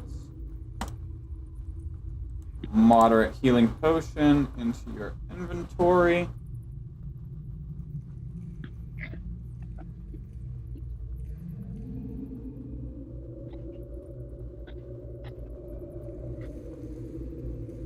In which that would heal you for a moment. Get the stats. If it's a moderate, it should be 25 because I saw my stats up. If it's a moderate, then I'm just giving you the wrong one. Nope, a major. My bad. Okay. Major healing potion, which would give you 100. I basically, I search around for any doors or any kind of entryways or exitways. Other than the one that, as you wander around a bit, the spirits that roam around that don't have a form don't completely ignore you as you even walk straight through a few of them. The only thing that appears to be a door is the one that is wide open to where you could see the spectral form of the Lich just pacing back and forth of what looks to be an office. Golark. Yeah. What was it you wished to do? I was saying while Greg was doing it, I told everyone, like, yeah, you gotta do that. I'm gonna see if I can get any information from the spectral being in the back. Okay. So you walk over follow to... him. Okay. So as you follow Golark, spectral being doesn't even acknowledge your presence as it continues to pace back and forth. Yeah, hello? Hello? I don't think he can hear us. Yeah, you get no response out of him. As he just continues to pace and flip the book. This very well could be a projection, like a reenactment of events that have already happened. Could be, but I have really good seeing, but I don't see a projector or anything in place except what looks to be some Fuck this projector! a book. but yeah, it's like, well, as I was saying, it's like I don't see anything except I see a book to the right that seems to be glowing. So you do see to your right a door wide open. That's just the map as of right now. That's for later events that I had yet to re-edit. So you do see to your right that there is indeed a lectern with a book wide open to it. And it is sitting on what looks to be a red circular rug of some kind, as around this is every good bit of several books, some exotic ingredients, maybe a few jars of dragon's blood, eyes of newt, maybe some goblin teeth and stuff like that. You do see a mirror that is right behind the book that is just like a vanity mirror with a couple of journals and one flipped open on front of it. I'm sorry, just the way Kana just said the character. Just recently, I've been watching Pirates of the Caribbean, and I just think of the fucking scene with Jack Sparrow. Oh, did you hear Amber's Heard's comment about the jar of cocaine? And then his lawyer, Johnny Depp's lawyer, is just like, "What about a jar? What's in the jar?" And Johnny Depp's just like, "A jar of dirt. I'm gonna drive dirt. I'm gonna drive dirt. And guess what's inside it?" Speaking of that, apparently, I don't know if that's true, but in the video with Amber Heard talking to speech, she has a tissue, supposedly wiping tears because she doesn't have tears. Many people are speculating that she has cocaine in that fucking thing. Oh yeah, she's got a cocaine bullet in it. If you don't know what that is, look it up. I'm not gonna explain it. Anyway. But back to the game, I'm gonna go walk into there and investigate that book on top of the altar, or the whatever you want to call that. Lectern? Yeah. Alright, roll me you can roll me an investigation or an arcana, whichever one is higher for you. Arcana's +2 and intelligence, and what was the other one? Investigation, yep. Same thing, +2 in intelligence, so either or. Just pick one. Okay, I'll do Arcana, and I got a nat 20. Okay. You can very easily put context clues together between the vibe of the room, the way that things are very specifically set up. This is very much a ritual room. And this could very easily have been the room to which that this is how Luna became the phylactery. And the page that is currently open to appears to be some sort of incantation. You can't really read it as it looks like gibberish runes to you. Hey, Eustace! Come here! I immediately follow his lead. Looks like I found where she became the phylactery. But as for right now, I cannot read this tome. Can you, decipher this? I attempt to. You can, because it is written in deep speech. And it is simply an incantation for imbuing one's soul into an object to create a phylactery. It's literally the final step process of a lichdom ritual. Eustace become a lich.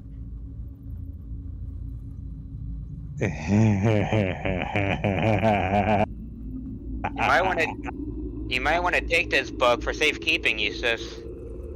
I definitely take the book, but I have to read. I read through what little I can first, like read a few pages back to learn a few things.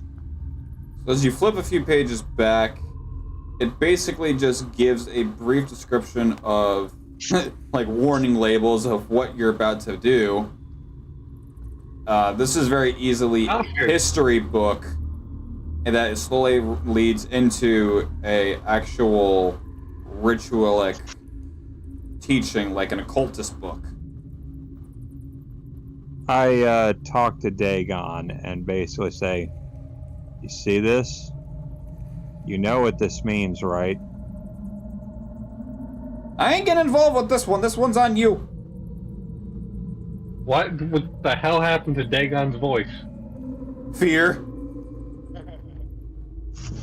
Okay, so while Eustace does that, I'm gonna see if I can investigate anything useful on the desk where the spectral being's supposed to be. Roll me investigation.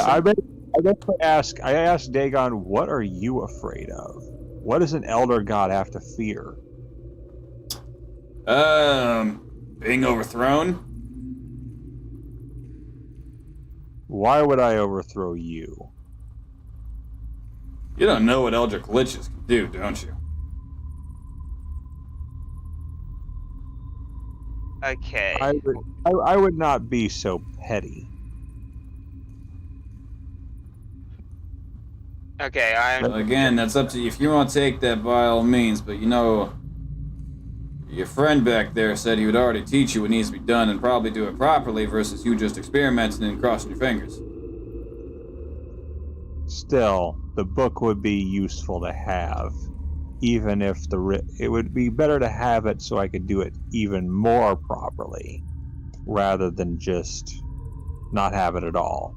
Besides, that book is written in deep speech. Who knows what other secrets it might have?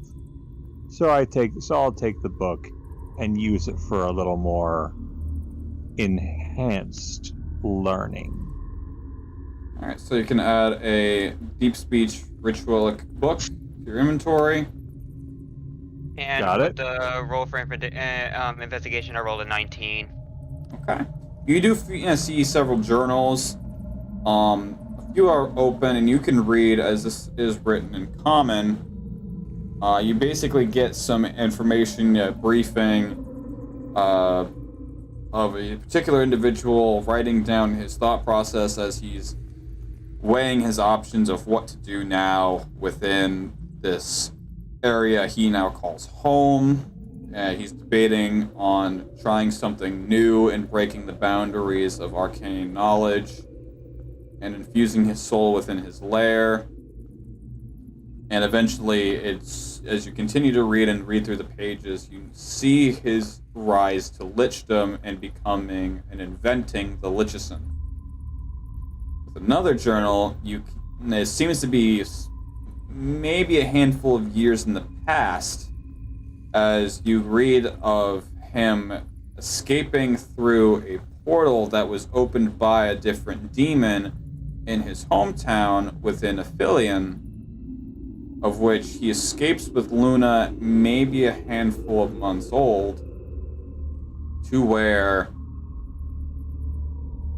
he runs and escapes into some sort of cave and eventually just goes into a deep hiding.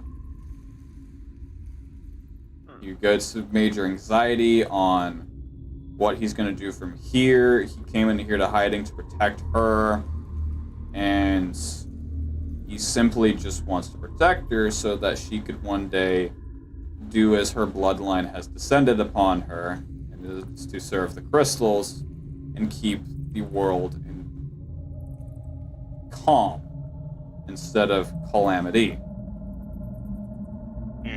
Continue reading, and you find him doing research on eternal life so that he could forever protect her until the day all this shenanigans of a war over petty control turns over and ends. As you read a little further, you see his research notes, scribbles, almost like side margin notations of various methods of lichism, some ascent to godhood. You've got some that is imbuing his soul within a demon itself and merging souls to double your life expanse. You have ascending to the Eldritch gods for immortality. And so you see him writing notes of just simply doing everything he can to perfect a lichdom ritual until the dates at the end of the journal you're currently reading is him trying to decide what his phylactery will be. And he finally decides that Luna will be his phylactery. For his thought process is the phylactery will allow her aging process to slow down, and as well as even give him reason to live. Because his reason is to protect her right now, and she's already an elf, so she has a very absurdly long life expectancy of almost 1,000 years of human years, which to her, 1,000 elven years, which is 5,000 human years, because 5 human years is 1 elven year. So this will slow her aging process and give him expectancy to keep living forward while feasting on the souls of any that enter his lair, similar to how you've seen the bodies within the safe room. With this, you also see his thought process of, should the phylactery be destroyed, killed, he would have no reason to live further, and much like a phylactery being the lifeline of a lich, she dies, he has no reason to stay alive, so it's literally his way of committing suicide if she should die. Okay, so by the knowledge of what the Nightwalker said, her hometown is in Aphelion. So if somehow, some way we can make a portal, this is just me talking to myself. Right. If we can make a portal, we could probably travel to Aphelion so she can return home. But who would be able to do such a task? I might ask Eustace about this. Meanwhile, Greg, what are you doing? As you see, Greg Sir would like Rieth to see is Sir- browsing a few of the tomes in front of you. Greg would like to look at all of the tomes and see if there's anything he can use to bless his swords and his friends' weapons. Make me an Arcana check.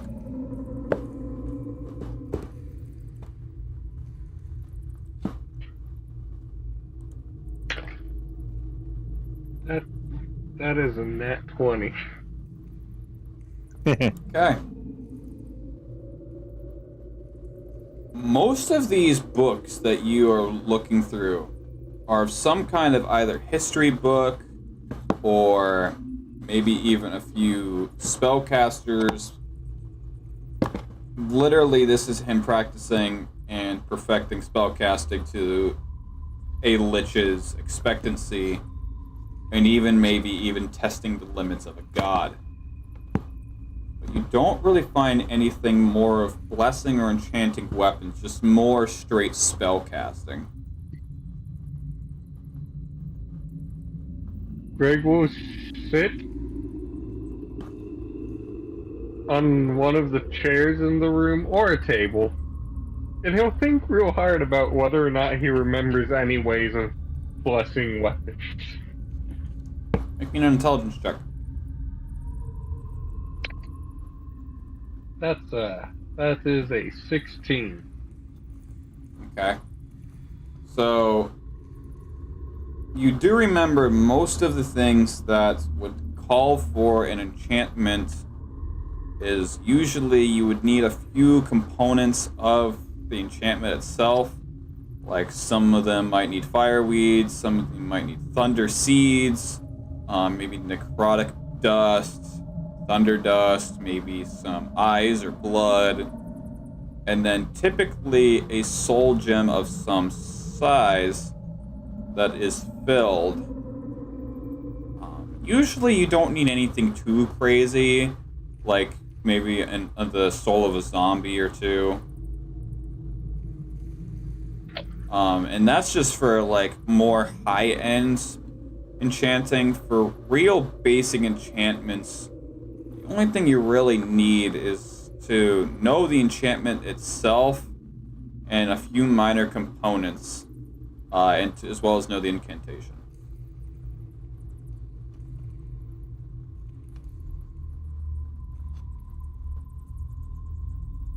So Greg doesn't know the specific one for blessing, but just a few random ones.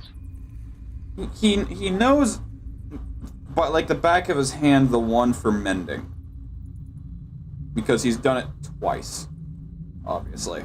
No, the great swords were mending on their own. Oh, they are mending on their own. Okay. Yeah, the family that was done long ago. Okay. That was done by Gruggs the Noble, the first wielder of the swords and helmet. Okay. Looking at my own notes. The helmet was also enchanted by Gruggs the Noble.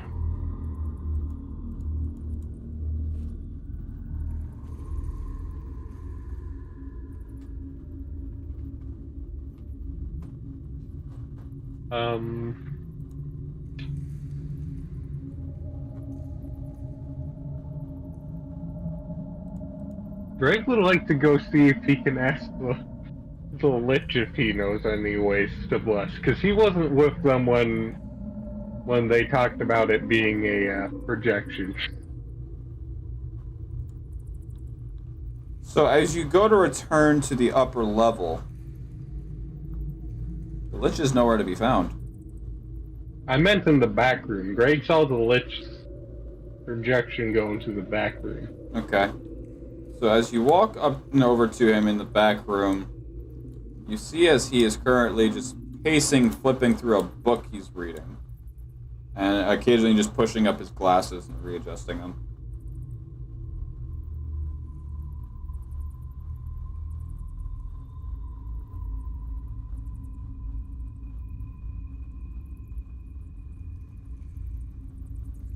Miss Blade, could you bless my weapon so that I may better protect Luna from these hellish beasts?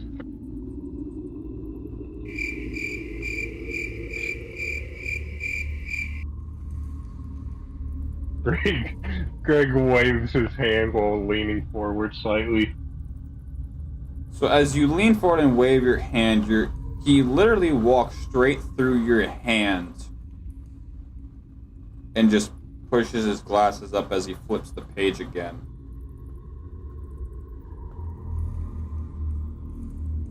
This is some sort of magic projection, isn't it?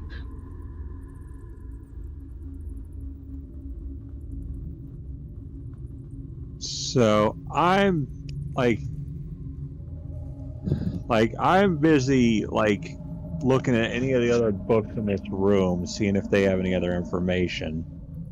Most of them just seem to be more of history books of like well-known liches and fairy tale folklores of things that could happen or have happened to those that have either led to lichdom or, in your case, an elder god seeking immortality. This is literally him going through trial and error and trying to find which would be more preferred and effective to him. Well, I basically turned to Golarx like, you got any ideas here for what we should do? Well, as I was reading the book, because as you guys were reading, I went to the desk, so I wasn't there. But I came back and I found, and I have in the hand book that I was reading. It looks like I found the Lich's journal, and it tells us how he basically, it was just from beginning to end of what he told us in the safe room. And in one of the pages it says that he made a portal to Aphelion. He didn't make a portal, he went through a portal that was made by another demon. So there was a demon attack going to start on his town, and he slipped through. And it says to Aphelion, and if I recalled, she's from Aphelion, so I was wondering if we could probably somehow make that portal so we can transfer, so we can go to Aphelion and return her home. I can do that, I think, but I'll require Dagon's help. Dagon, how do you feel about casting the spell Gate? Wouldn't be the first time, wouldn't be the last. Alright.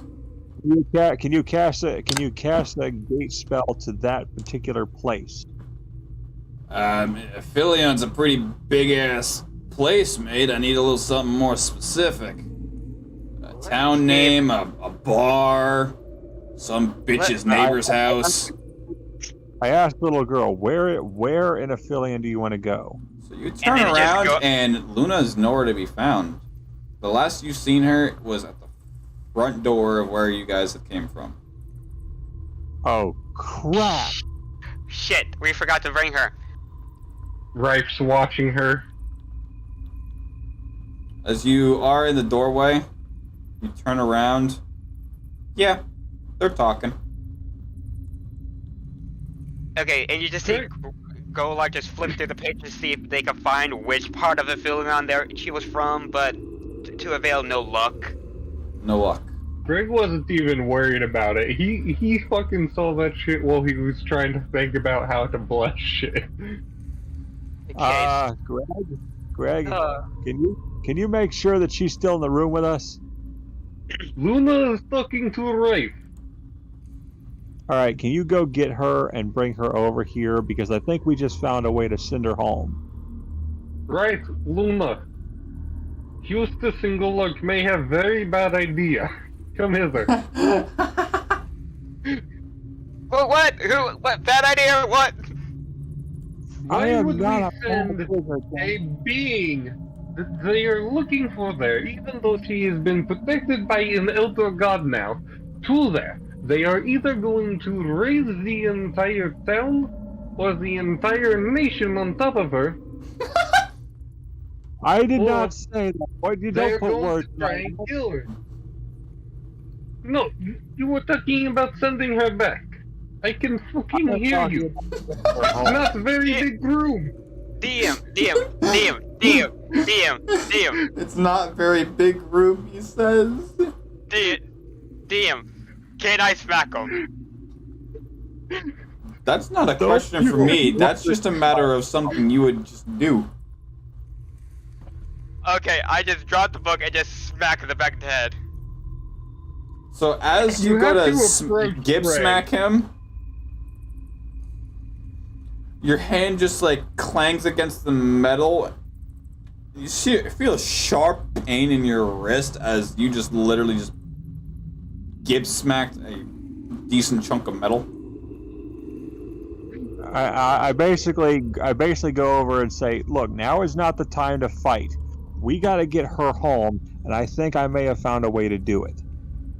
They found a way. Thanks to Golark, we might actually have figured out how to do this. But carry on. All right, Dagon, I'm gonna need your arcane prowess.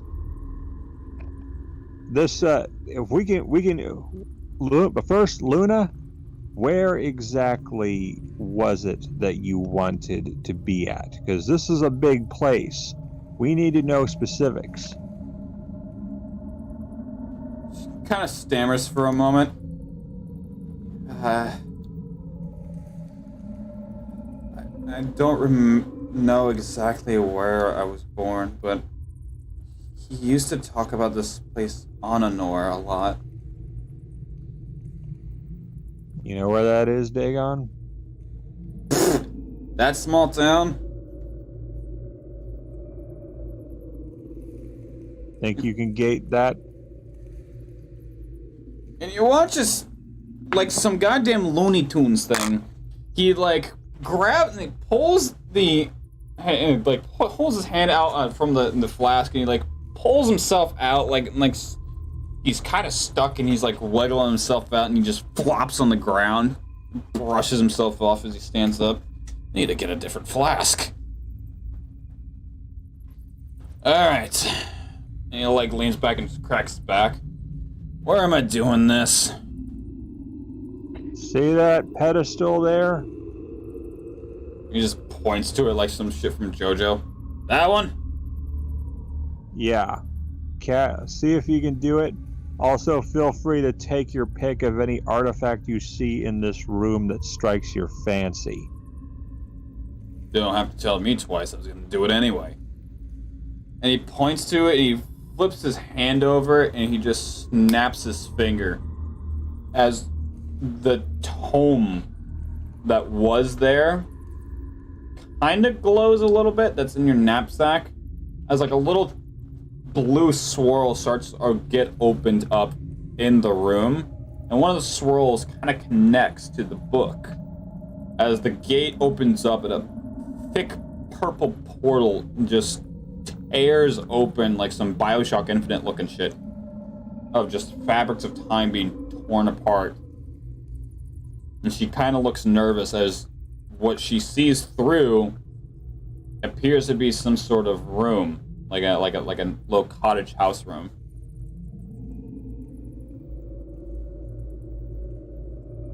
This appears to be Dagon doesn't second guess. If this must be your stop.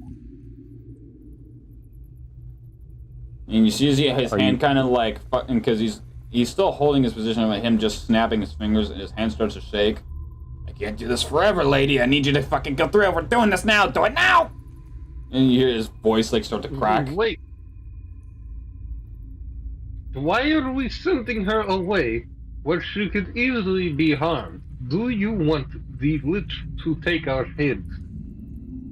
Well, we weren't gonna leave her there. We're just gonna go through. At least I would just pick her and go in with through the portal with her. You Unless will be all sent at the same time. Cause I'm curious Why what would we go Philion back to looked. mortal world?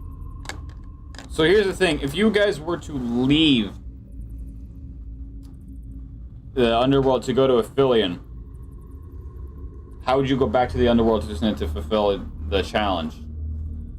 Exactly. It's like either we send her back and fulfill the Lich's wishes to return her home, or she stays here and is at risk of danger. Which is it? Because Dagon can only hold up that portal for long.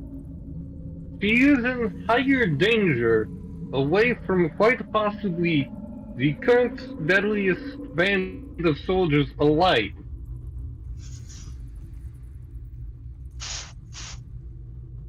She's better.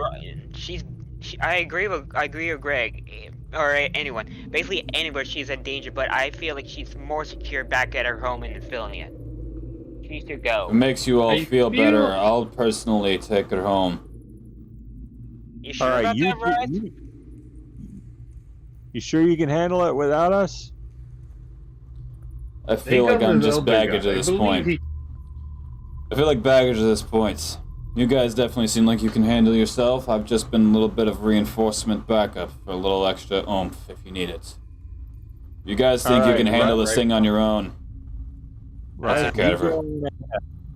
You go on ahead then and escort her through that gate. But after you get her safe, see if you can find your way back to us. No, you stay there with her and you keep her protected. We will find more men. All right. We will meet up after the war. Right. We will see you Go then, on. friend. Get her home. Fight honorably. So, Riot will take hold of her hand as she hands you back your dagger. Eustace walks through the portal and kind of sits down on the bed as Riot kind of like takes his breastplate off and sets it down on one of the dressers and just leans up against the wall and just slide down and just let out this deep sigh of just fuck, I'm home or something like that, like a sense of relief and relaxation before Dagon's hand just starts shaking like a fucking vibrator and just lets go and just snaps his fingers off again. He's like, ah, damn, that spell's a lot harder to cast the older you get. And the portal just closes. All right. As promised, Dagon, help yourself to whatever you can find. He is already, Shaggy and Scooby started running through this goddamn place. Greg would like to look for fucking soul crystal.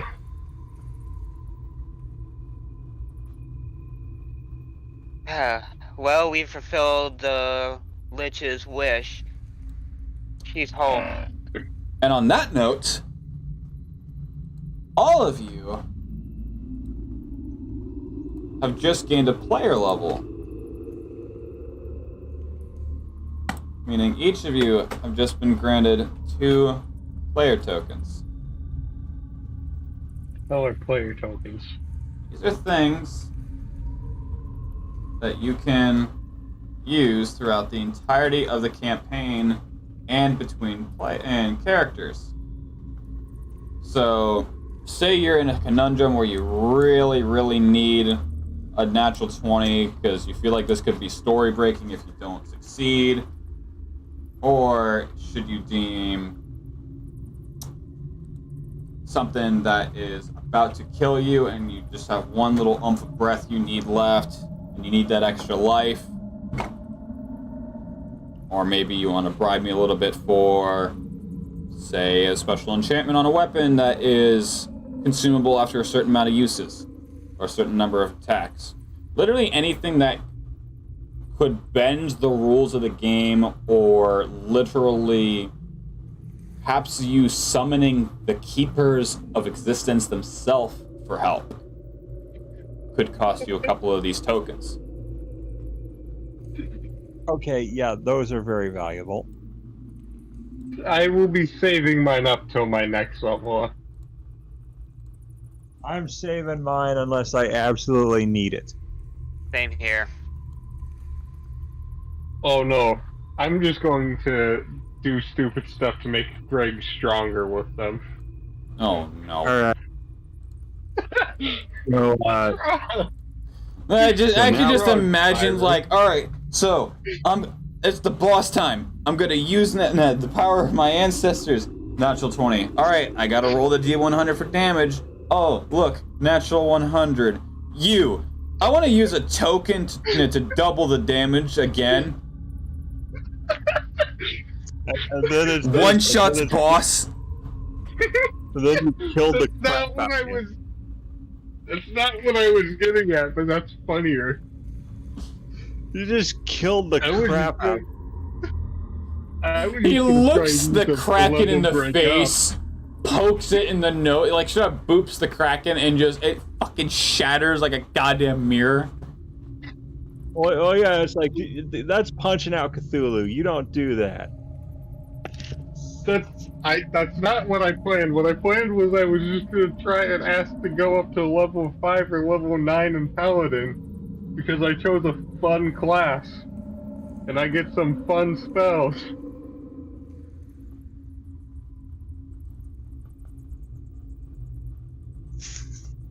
All right, so what should we do now, since Dagon is busy looting the entire place Blues Brothers style? Greg's going to look for some soul gems, specifically 6 soul gems. Okay. I'm gonna try to find a way out of here, because there should be a way.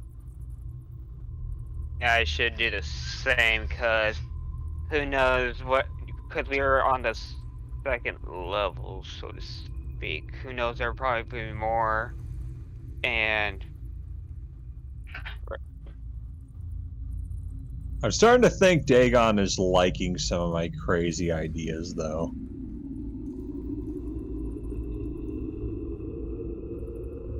What if these had lesser resurrection and gentle repose?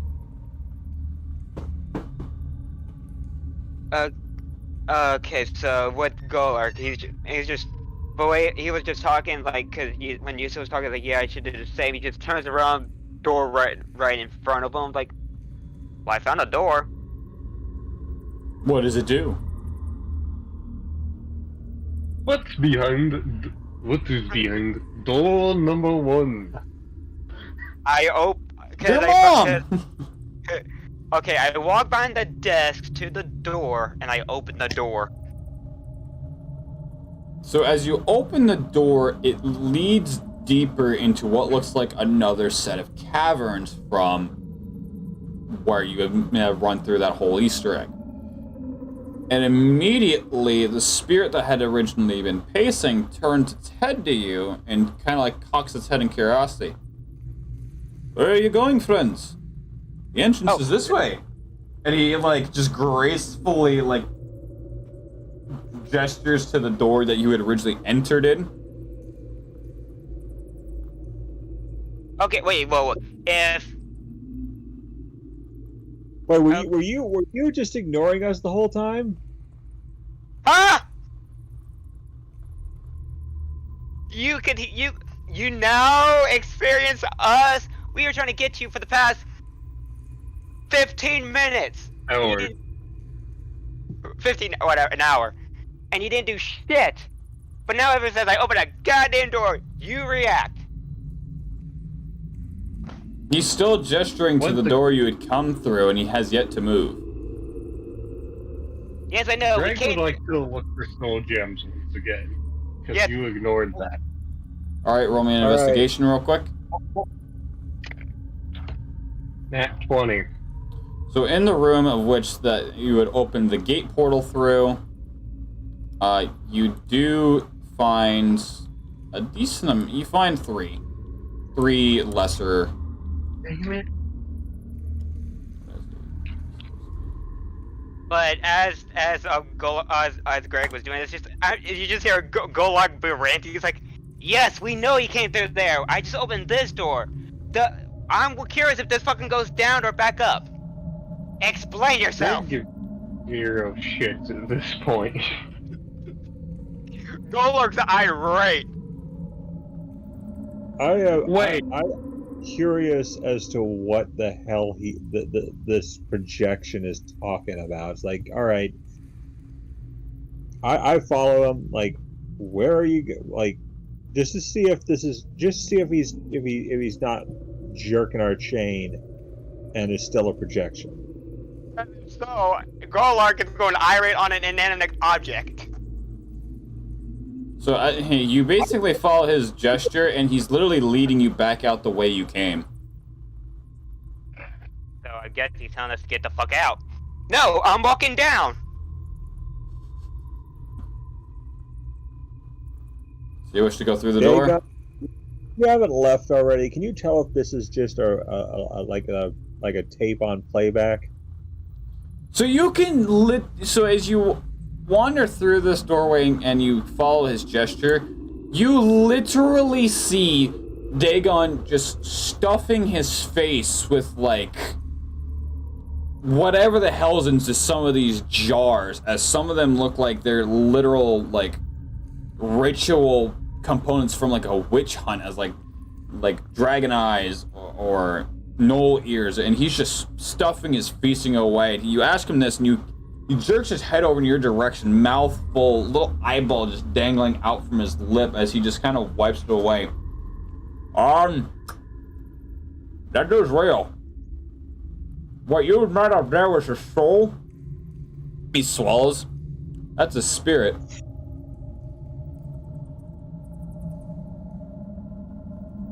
Okay. You keep doing what you're doing. Just keep doing what you're doing. Don't worry. That's all I wanted. Without hesitation, just like straight, like Shaggy biting into a sandwich, and just starts feasting on whatever he was in the middle of eating on. So, Greg, my superior is busy enhancing himself. You mean gorging himself on ritual shit? Like, He's enhancing. I don't have compare. He's gorging himself on shit for the rituals. Just the word choice. Okay, And at this point, the spirit has yet to change his stance. He's still just gesturing over, just with elegance, to the door to the game. All right. So Golark, you want to go through that door, or you want to see what's going on through the door to where this guy's gesturing? Because Dagon says this is real, like he's not a projection. But yet, okay. Now, since he's all that he's a common person, okay. I know we came through there, and we know where that leads is to the cavern where we came from. But I'm really curious what's down there. So, if you guys don't see me, remember me. I'm going down. Alright, I'll tell the story of Golark the Dumb. Literally, you can, because literally in his stats, intelligence is its worst stat. What is his intel? 12. I'm pretty sure that's the same as Greg's, and Greg is smarter than you.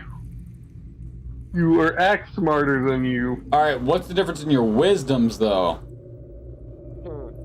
There's a difference of being smart and being able to apply said smarts. My wisdom is 13, and my intel is 13, and my wisdom is 13, both with a +1.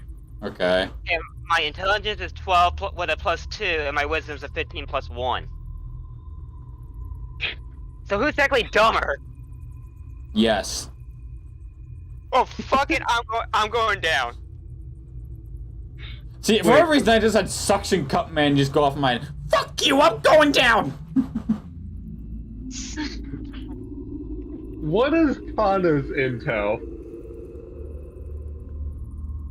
Eustace. What's Eustace's intel? My intelligence would be 12 + 1. You're Okay. even dumber than me!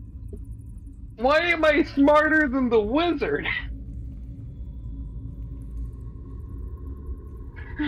Our orc, who's like 40, is smarter, like 45 is smarter than the wizard. Our wizard, of seemingly way older than he should be, is dumber than the orc, and I think the barbarian... Wait, what is Golark's intel again? I'm smarter because I'm smarter. Me and Eustace has 12, but I'm smarter because I have an additional +2 as my dex, as my mod. So I'm a little bit smarter than a wizard.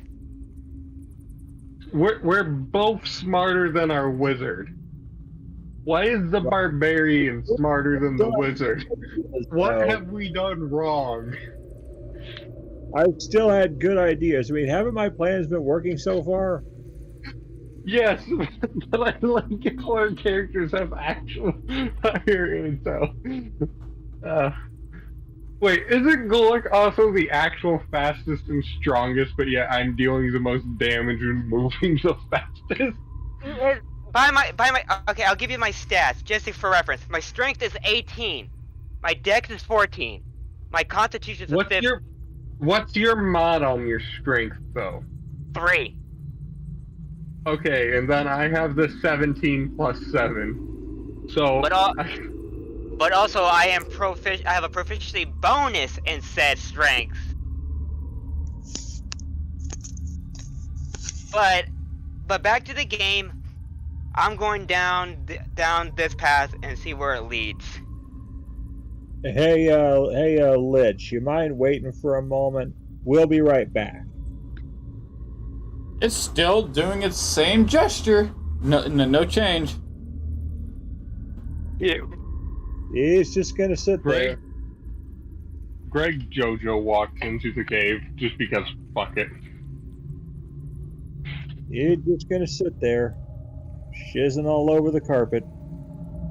And right as you guys all walk through and right as you're about to close the door behind you, you watch as he shrugs. Suit yourself.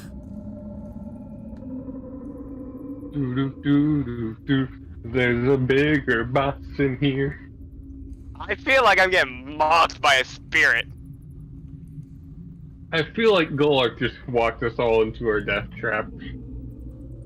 I said I was gonna go by myself. I didn't ask you guys to join. So that's your own damn fault. We're a team.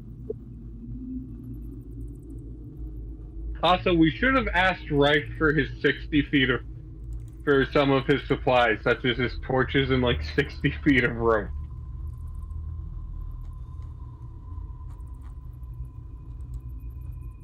Well, if push comes to shove, I've got a life. Like dead silence for a few seconds, and all I hear is fuck. Besides, you don't want to know what my patron is doing back there. Again, gorging himself on shit used for rituals.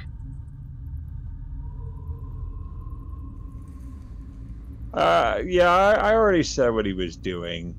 Then he's not learning a second language. Okay, before I walk down, are you guys gonna join me, or are you just gonna watch me go to my own demise?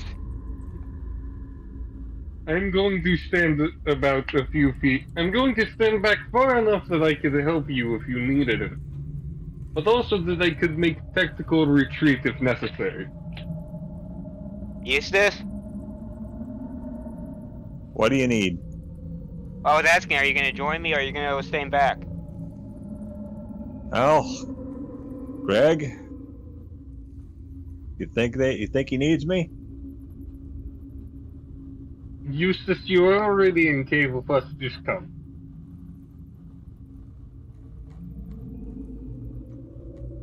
So I guess we're all going? Yes. Alright. If that's the case, So since I was the one that dragged us in here, I shall lead. Alright, so as you begin to descend, it almost seems like a never-ending tunnel. As you guys are just traveling on through this singular minor tunnel that just goes deeper and deeper into this cave, as the light from the room behind you slowly begins darker and darker until you are wandering in pitch black. I should have lit a torch. Greg, who has dark vision, can see perfectly fine. Up to 60 feet. And it seems like you are looking in dim light. So, like, as if you're wandering on your house in the middle of the night and your eyes have only adjusted to the darkness. So you can see silhouettes and shapes, but you can't see great details. Then, hold on. Don't I still I have? need to look at. Don't I still have rags? Even though Golar can't see shit, he just digs his hand like, I know I have some rags somewhere. Where's my rags? You should be looking through your inventory to see if you have any. Well, I know, cause I knew in my smithy back then I gave a, I think I gave my rags to Sergeant Rice, and I didn't know if I like gave him my whole bit of rags or if I just ripped off some. Oh shit! I think Rife has all of our backup torches we made from that peg leg and rags.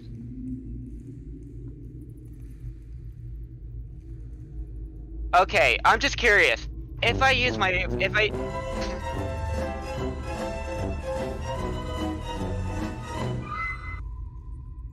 Okay, even though yeah, this is the move or action bonus, can I use my Dragon's Breath to use as like a makeshift torch?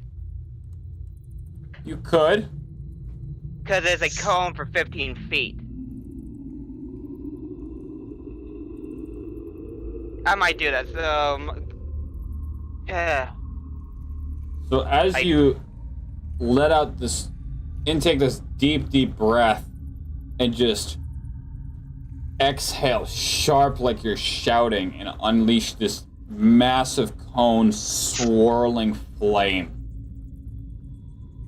It lights up the cavern, and it looks very similar to the walls that you've already been adventuring in. But you get from your last bit of breath to where the fire is trailing and you're no longer blinded by the heat of the flame. You can see the ever-living slightest outline of glimmer of what looks to be almost like shark teeth, half open, half closed, grinning, and 3 really large white eyes before just dissipating in the darkness when your flame goes out.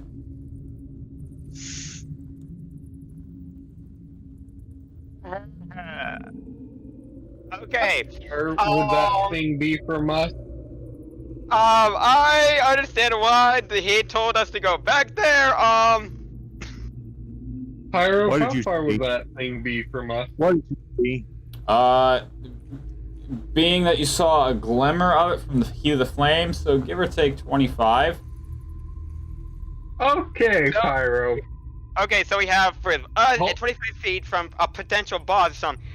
We have the right to second guess ourselves, and I'm starting to second guess myself now. No, guys. You know what we have the right to do? Greg's going to use a fun thing from the Paladin class I chose, Earth of Burning Radiance. Wrath Nope. Embracement. Don't piss it off. Whatever it is. Wrath Embraced. As a bonus action, you call down a pillar fired from the sky to burn away a creature you can see within 30 feet of you. The target must make a charisma saving throw against your paladin spell. Or, Save DC. okay. If it fails, it takes fire damage equal to 10 plus your paladin level and becomes immersed in embers, preventing it from taking hiding action or being invisible for 1 minute. what was the spell DC? It doesn't say what the DC is. Shit. Alright, so it would be 8 plus your wisdom. 8 plus my wisdom. Conveniently, so that's a 9. Okay. Or no, wait, plus my wisdom modifier, or Plus your the wisdom actual modifier. one? Plus your wisdom modifier. That's a 9. Okay. By the way, did I just see Does it Ed? fail? Go ahead, Stetson. No, I was just. I'm letting Greg continue because I was gonna say saying something, but I'm gonna let Greg finish what he was saying. Okay. Pyro, did it fail the DC? So as you take out one of your mending swords and you kind of do this, like, motion to where your blade is heating up. And you jab it forward. And since there's no sky for it to really summon from, you basically just Kamehameha this thing as this beast of light just bursts from your flame and just straight shoots into this thing. And you get a clear look at what this thing is as it just straight eats your beam of light, just siphoning it like a black hole.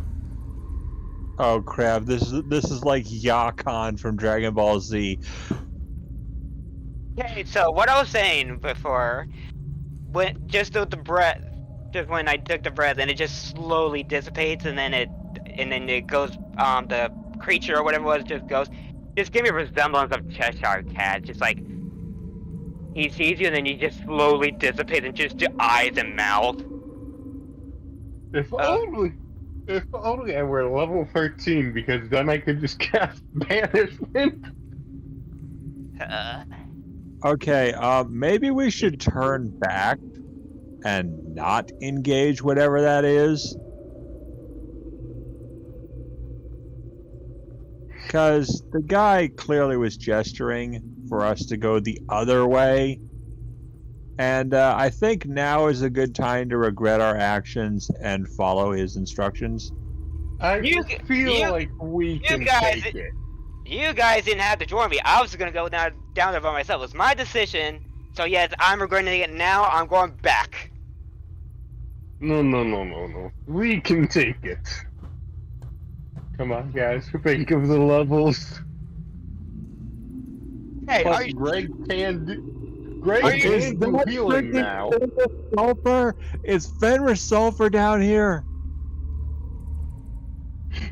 Okay, Greg, for one, you sure you're smarter than the damn elf, for the damn wizard?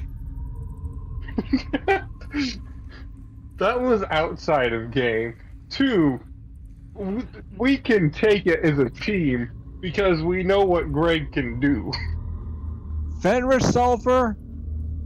No. No. I'm not fighting Fenris Sulfur.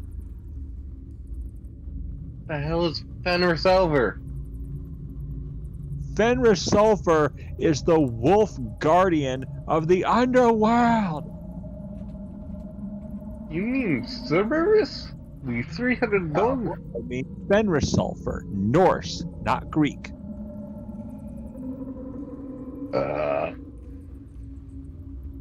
I mean, yeah, we could probably take it, but yet I'm not risking myself to die, even though I'm too angry to die. But still, and plus, I don't even know if there's... plus, I don't even know if there's any treasure down there. Plus, yes, we become stronger. Fenris Sulfur makes what we just fought before, that skeletal monster, it makes that look like a gelatinous cube. For once, I agree with the dumb wizard.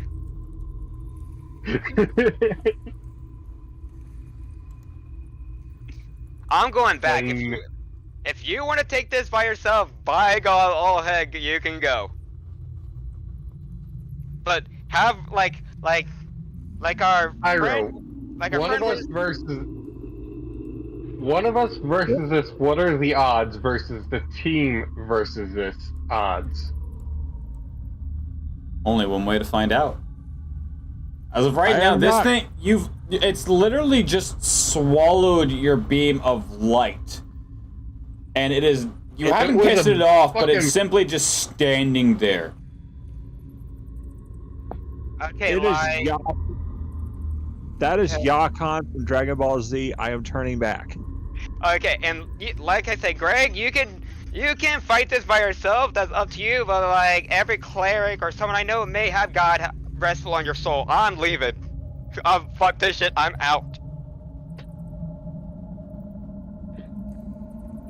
It's like that is like a death knight. I am not fighting. No.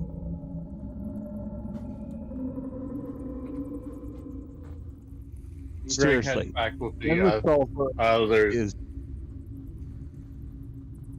killed. Sorry. Yeah. say, Kana? Yeah. Well, I was wondering what you were trying to say. Oh, I was just saying, like from what I know about Norse mythology, Fenris Sulfur is freaking badass. So was Greg. If you like we said, door's still open, by the way, because I haven't shut it. If you want to fight this thing, that's on you. If you want to join us and see what and go backtrack, that's fine also. But me and Eustace don't want no fucking part of this. Greg So will we're continue making- with the others.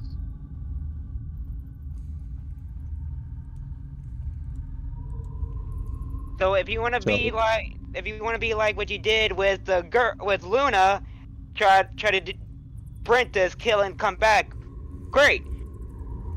But I know you probably ain't gonna do that. you want to hold the door open for him just in case he realizes what the hell he's up against and decides to run? Greg has come back with the others, fuckers. Actually let me Put find the his damn. piece back in, Pyro. Actually, Pyro. let me find Hey. the damn book.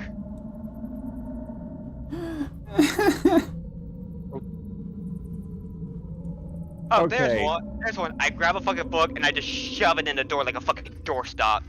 There. Now it's open. If he has second thoughts, he'll join us. Let's go. Yeah.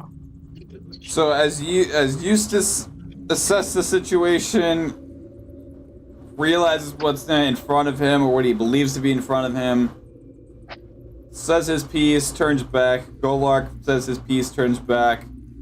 Eventually, Greg will sigh and turn back and join the other two and return back to the library. I actually wanted to see if Greg would actually do it. So at this point, you do see the spirit turn its attention towards you. Ah, welcome back. Glad to see you in one piece. Okay, I just said in the campaign conversation what Fenris is, just for anyone who wants to see it. Continue. This beast probably also has the ability to suck soul points and lower someone's maximum HP, right? Okay, I don't know if you could hear me, spirit thing. Well, he says you're real, but I don't know if you can hear me. But yeah, we agree with you. We're going back.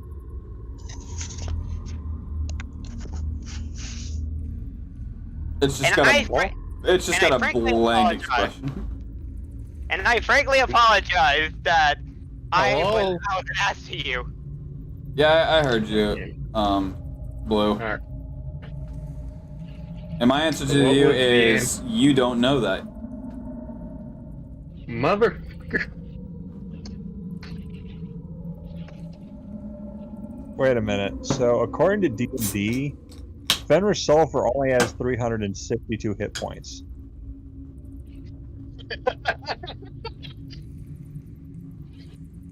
But it's a We could gargantuan. take him. But it's a gargantuan monstrosity. It's essentially a titan. We Still could take him. Door's And still it's got- open. And it's got an armor class of 18. Greg has insane rolls, plus he can summon the strength of his family. I'm pretty sure he still has that summon from when we were going to try and defend while we were fighting trying to unphylactery the little girl. And that is if this even is Fenrir. You guys don't know. You're just putting two and two together and assuming. For all you know, this could be a simple Mother Crystal enhanced Hellhound. It ate the light. I'm pretty sure hellhounds are fireproof. Also, stop calling it light. It was fire. There's a difference. Fire produces light. Fire is not light. Fire I- produces light, but I literally breathed fire, and yet it didn't eat that. Because it didn't touch it or go near it. It simply just lit up its teeth and its eyes. The thing kept the darkness dark. Anyway, we should probably follow the Lich. Because he knows what we fulfilled his wish, right? I mean, surprised he isn't thanking us. Well, I think it kind of is, because the spirit is telling us to go the other way.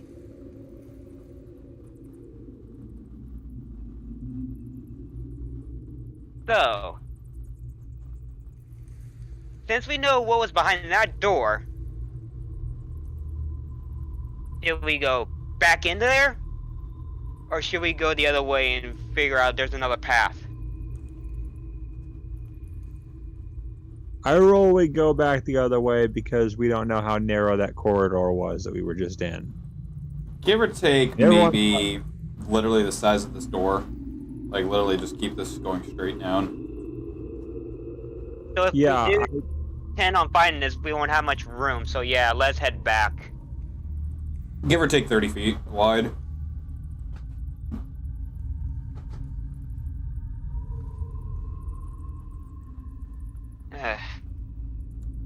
Yeah, let's just ignore that thing, whatever it was, for now, and move along. Yeah, I'm going back to where we came from. I'm not risking dying today. Alright. You guys just want to make your way back into the main level? Yeah, we're following where that Lich was gesturing. So that is literally just him referencing you back the way you came out. More came in. And back to the main level of where the Easter egg was.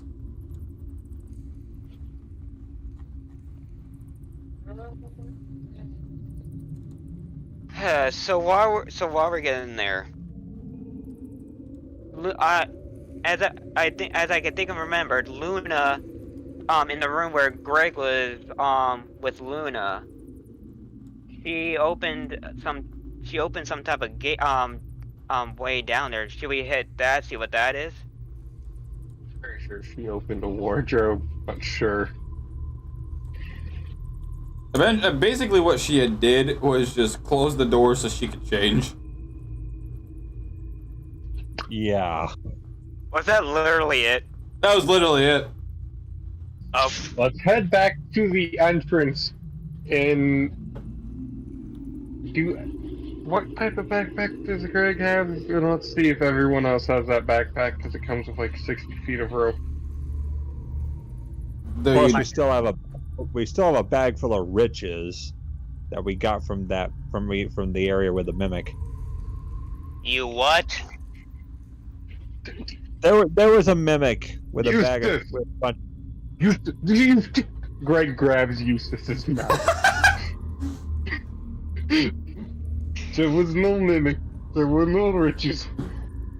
Adventure pack. Do we all have adventure packs? I may be dumb, but did I just hear you guys fought a mimic and found gold without me?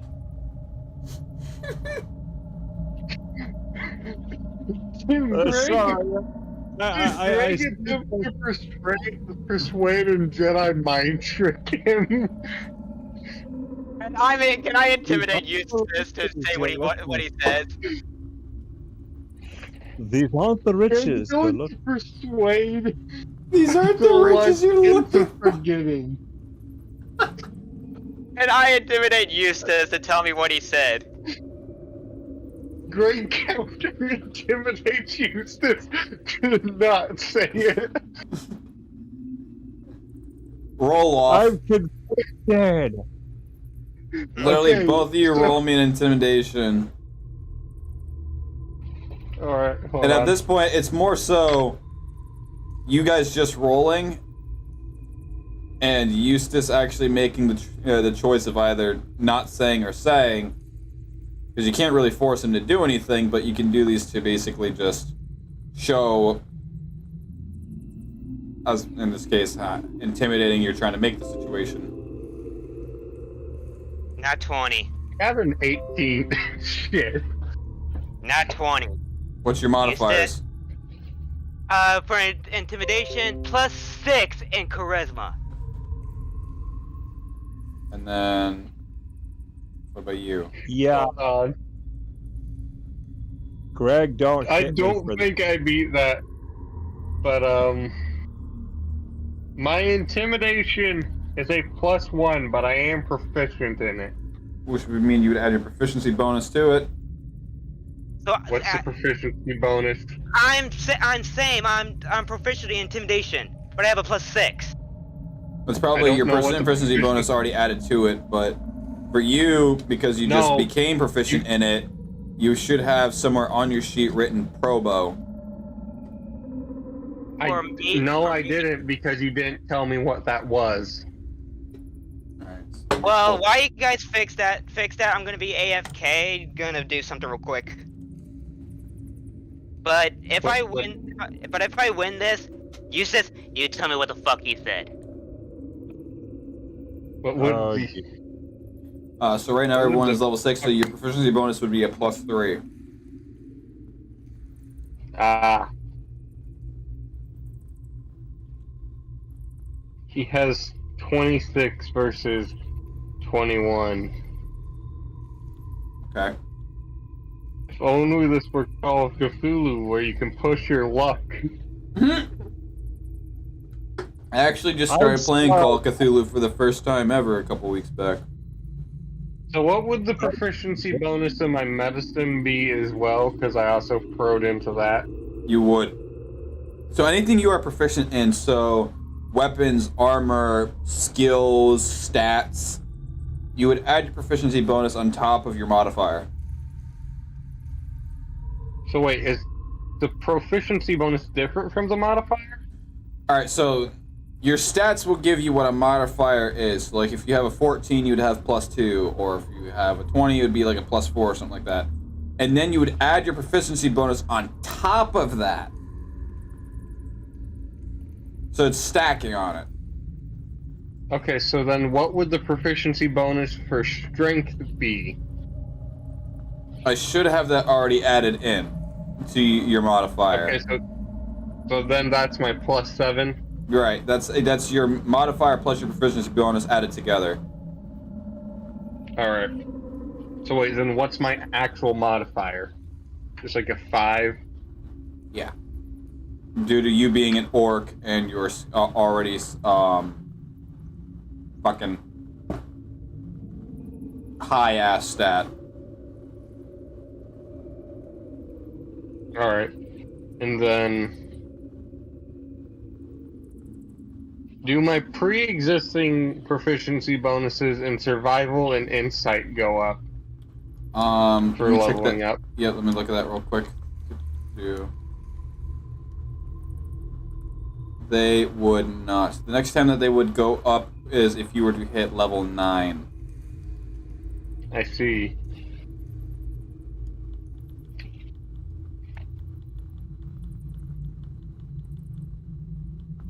Though, do I need to remind you guys, you did see way down here a giant massive bit of debris that you guys didn't want to clear through just yet. Where? So if we go way up to the top right, we have the underpass that led over, or sorry, the underpass that was under the path of which you had took to remove the final skull. There was an underpass with a big rock rubble that you guys had not gone through. I guess we'll head there then. That is if you want to continue or just straight leave and come back the way you came. 2-3 sessions. Now ago. let's continue. Yeah, although you know that Golark. It's been a week since I played. I forgot not to tell him. Forgot not to tell him what. You know what? The coins. Oh, I thought you were trying to play the trick like, I don't know what you're talking about. What do you mean we've got coins? There was a freaking mimic in that room that you killed the crap out of. Could Greg hit Golak hard enough not to kill him, but to give him I mean, you could always amnesia say if you about are what was attacking said? someone that you wish to do it non-lethal.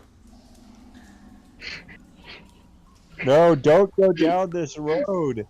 I'll just I, look. It's not gonna hurt him just to get a little treasure. I can heal him. I can heal him, so he'll never know. Don't look. It's just treasure. Relax. I mean, he can have But some. I don't want to have to split our treasure. Especially since I threw one of my coins into a well. Well, it was just one coin. What difference is it gonna make? Seriously, either we let him have his, or he's gonna be on our butts for the rest of the trip. He'll get treasure when he's there when we kill something that gives treasure. I just feel like there is this could be easily solved. It just he's not gonna let this go. Alright, it's fine. We'll give 5 coins between the two of us. Pretend there wasn't much. We never said how much.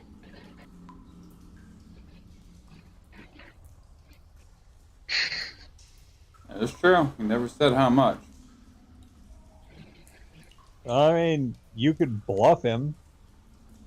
I'm gonna be honest if he asks me, but you can bluff him. Wait, do I get a proficiency in charisma now being a You do. That's what I was saying. That's why I put in the to wisdom and charisma.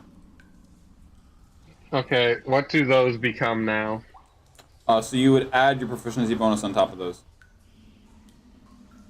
Yes, and I had a +1, so what's the proficiency for those? You would add 3 since that is your proficiency bonus, so they would become +4. Cool. I'm now slightly more suave than everyone else. So I would also add next to it just so you know that you are proficient in them. So when you gain an additional proficiency bonus marker, you can readjust them. I was adding pro next to everything. Yep. Okay.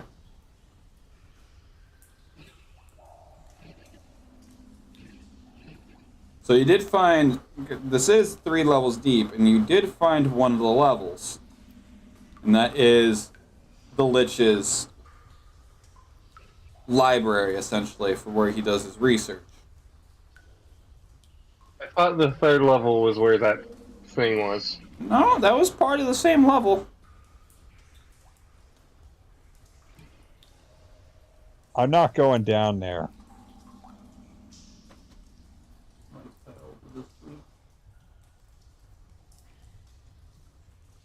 You are fucking adorable when you are sleepy.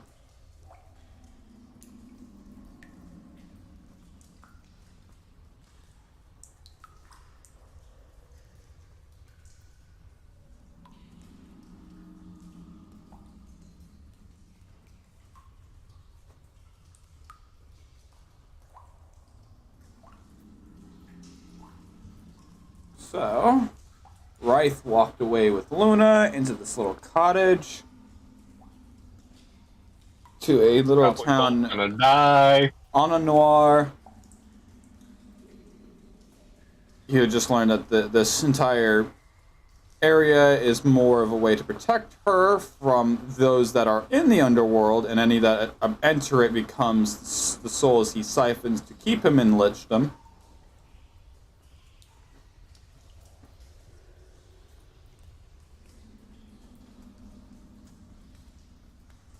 And you notice that she was able to cast what appeared to be a certain healing spell. It's like healing hands, or lay hand on it to me.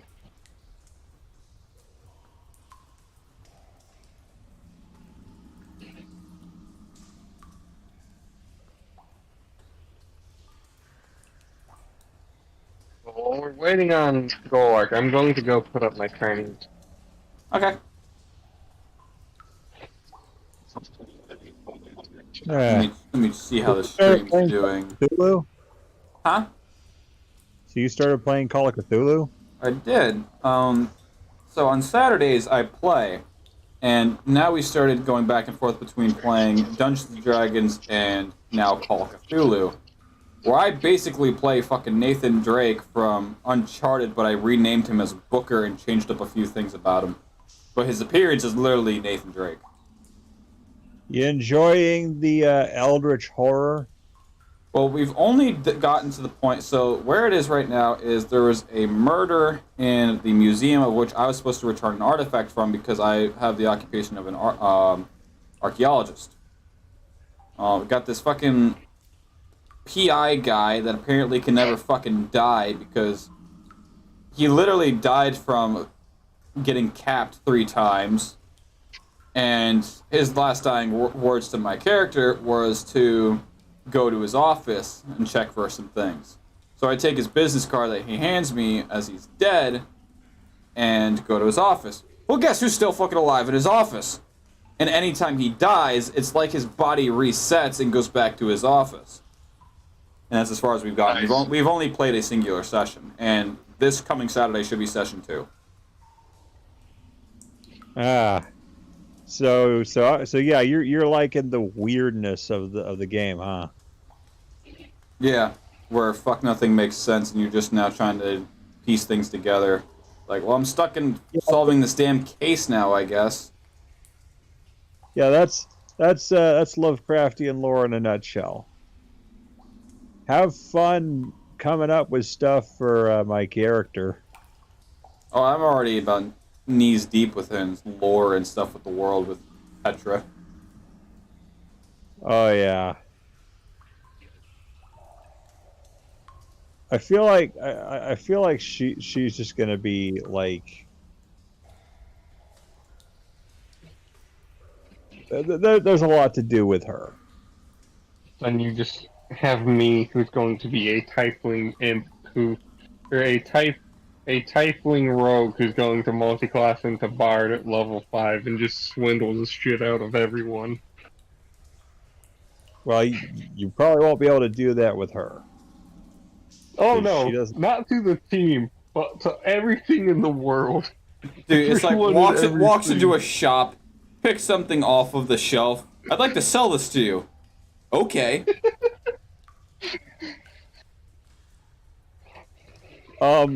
Fun fact.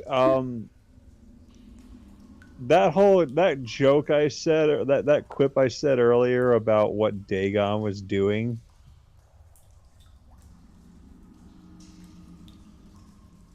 That actually came. I watch a lot of Aqua Teen Hunger Force. Okay. That is. So, like, yeah, that's kind of a thing I heard in Aqua Teen Hunger Force, is like using a shrink ray that has a reverse button. It's like, what's he doing in there? He's enhancing himself. Is he learning a second language? That was funny that he's enhancing himself. That actually made me fucking laugh hard.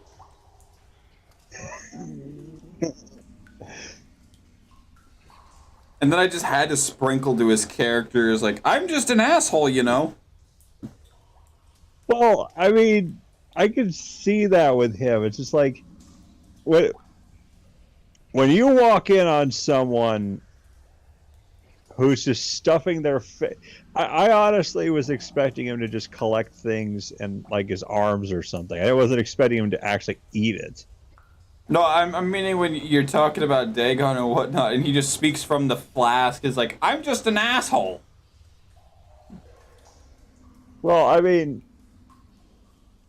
that's the thing with him, is that, like, he's one of the more down-to-earth elder gods. Just don't touch his monolith.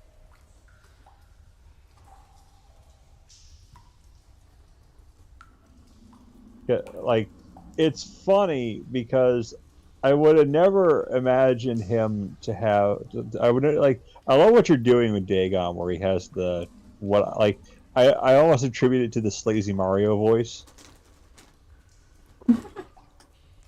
Okay, I'm back. Sorry that took a little longer than expected, but who won the intimidation war? You did. Okay, so back to... So Eustace... Greg is AFK right now, so No, I'm not. Yeah, he's back. He's been back for like a good 5 minutes. So Eustace, no, mind telling me what was that about However- the gold? there was However, gold. I have this to state. Okay. There was gold mimic down there. Greg uses intimidation on Colart.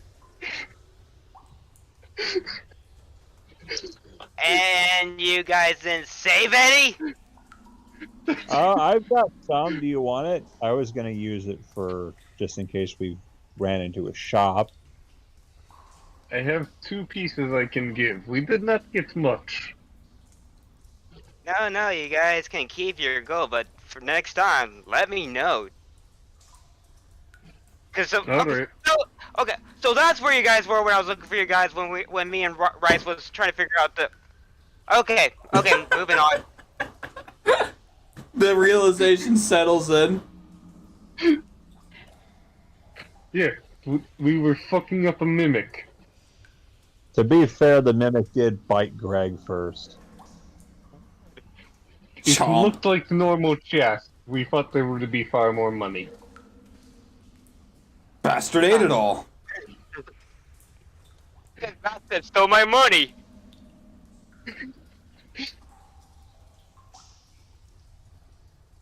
Yeah, never trust inanimate objects that are just sitting out in plain sight. It's usually a mimic. You see, I dropped a sword in it is the thing though, and it did not react. It went through the mimic. But when you tried to reach your hand in there, claptrap. Okay, so what's the next plan of action? Since I knew there was Well- gold. Well, we should probably go to where we haven't been before. I think we've been into every spot that I know of. There was the debris that we did not move earlier. Yeah, we could go there. I can't think of it to my knowledge. So, Greg, would you lead the way? Yeah, Greg go will on. read delay. Oh, read delay. Oh, okay. Alright, so, Dyslexia. so he leads you to the far top right corner, as in front of you now is a decent sized pile of just rubble, almost like a cave-in.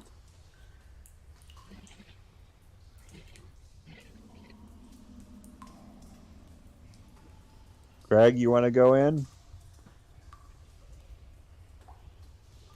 Greg's gonna hit it with Wrath Embraced. Remind me what that one is? Just the fire pillar I cast on that other thing a minute ago. Okay. So once again, you cast it from your sword, and you basically pulverize a decent-sized hole, as the surrounding outline of this hole is basically just turning into molten rock, and it's just drooling before recooling inside and just rehardening. Great, Greg. So, how are you gonna fit in this without burning ourselves?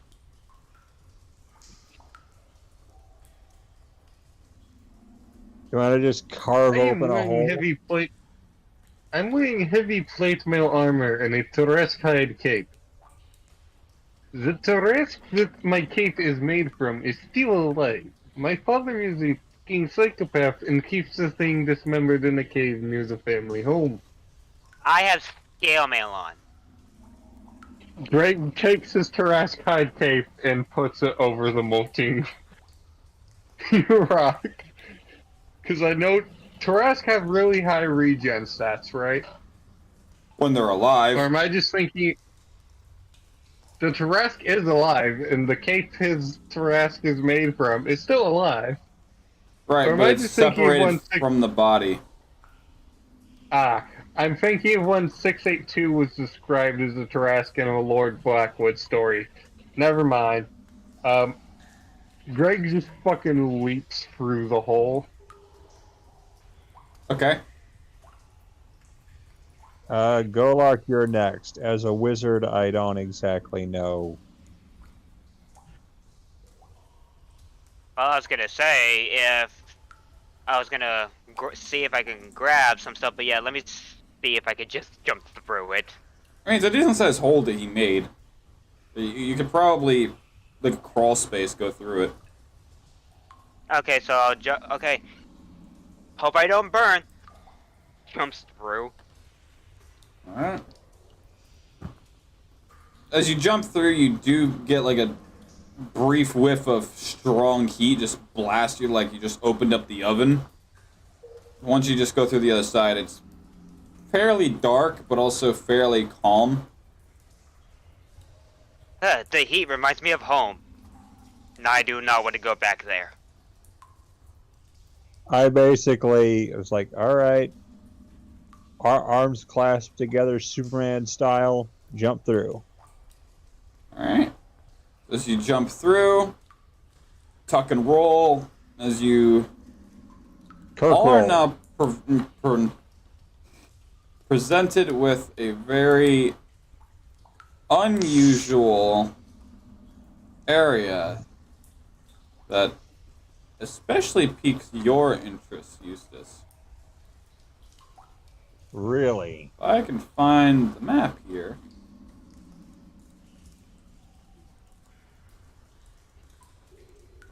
Oh, what have we? Oh, Whoa! As the entire place is completely lit up by a massive purple glowing fungi. I see shrooms. Okay, yeah. Maybe we. Okay. Learning from experience here, especially with cordyceps fungus, mustn't touch. Why is that?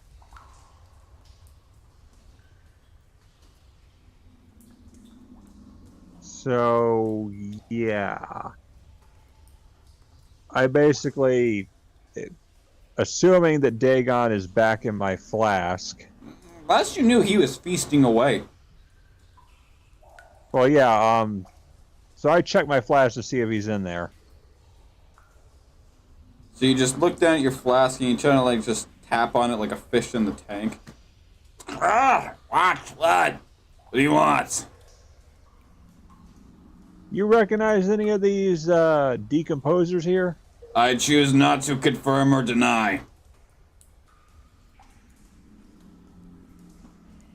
You could venture to guess he does. Wait, if he knows what any water here, sorry, I spaced out. These decomposers, referring to the fungi. Oh. Okay, so I use my wizard insight to try to figure out what the hell these things are. Roll me a nature check.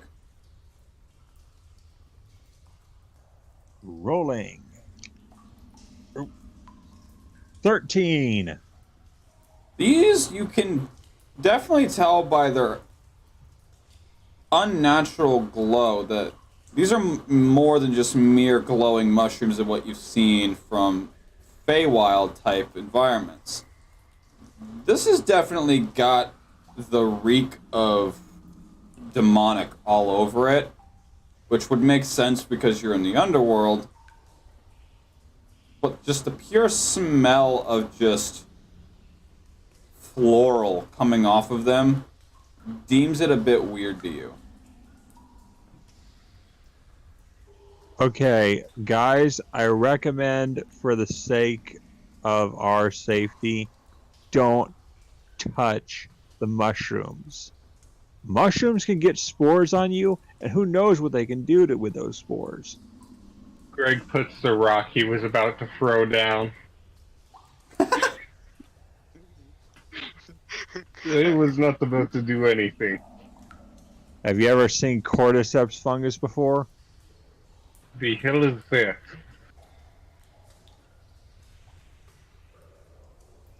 If cordyceps fungus ever it gains sentience, we're in a lot of trouble.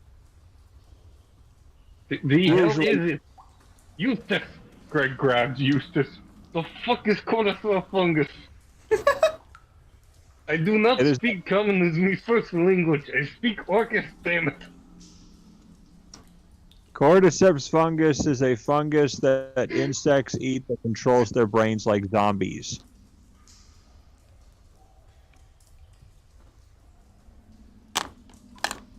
Why did you not just say zombie fungus? Because I'm a wizard. I I read. feel like that would make you more likely to say zombie fungus. You're a wizard, I Harry. feel like Greg's voice. And you're a I feel hairy like Greg's wizard. voice. Hold on. There we go. This is Greg's voice. Goes from Russian to Scottish. Okay, you two. Stop your bickering. Shall we carry on? Yeah, we Greg- probably should. but we- So as you all venture down this very small hallway, as it begins to like narrow down slightly until it comes to a point where, almost like a step down, like a literal just like from your porch to your driveway type step down. You get a good glance of the room in front of you as you could see that the purple is glistening off of certain parts of the rock to give it almost like a blue, purple, pink holographic glimmer off of some of these rocks and these rock formations in general. As from these purple mushrooms you see fairly large, regular mushrooms that you're familiar with already growing nearby them in certain like groups. You do see some regular cavern spikes ripping out of the ground that have almost like an orange, like candy cane spiral going up them, giving an orange glow. You could probably venture to guess it's from the heat of the underworld, as it is a bit warm within this environment, as just the smell of floral from these mushrooms start to fill the air, and it's almost erotic. Oh crap! Well, like, are we close to Earth's core? Yes. Earth's core when we're in hell. Guys, Specifically the fourth layer. Guys, I just realized what we're in for. Don't breathe in the spores. Well, Greg's fine because he has a mask. We're fucked. I figured it out. You guys have been breathing this thing for at least a decent amount. If something were to happen, you would have had a con save by now.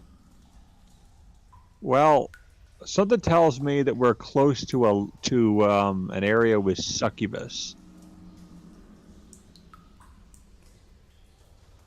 These mushrooms could very well be an aphrodisiac. English, doctor! Greg's eyes light up. They knew that word. Greg, I know that word. Well, of course he knows that word. Horny bastard. Or, like, he's an orc. I have a feel. I don't even want to get into details. We don't Not need to know what this. he does with the elves.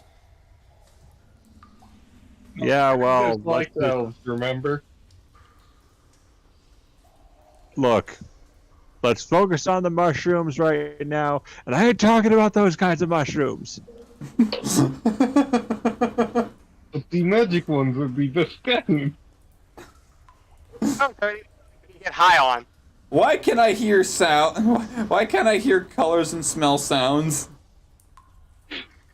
You do not hear those all the you do not hear that all the time and smell those. Yeah, we don't want that. We don't want people to be having a trip here because the next thing you know, when they're like, I don't want to end up watching I don't want to be watching potato bugs crawl out of Greg's eyes and him start speaking in an alien language that sounds like it's been auto-tuned, and the ghost of Abraham Lincoln comes out of his nose to do some catty backhanded compliment about your wardrobe. Abraham Lincoln is in this world. That's the best part. What's going? 7 years ago. Wait, where did he come from? Who's the old dude with the hat?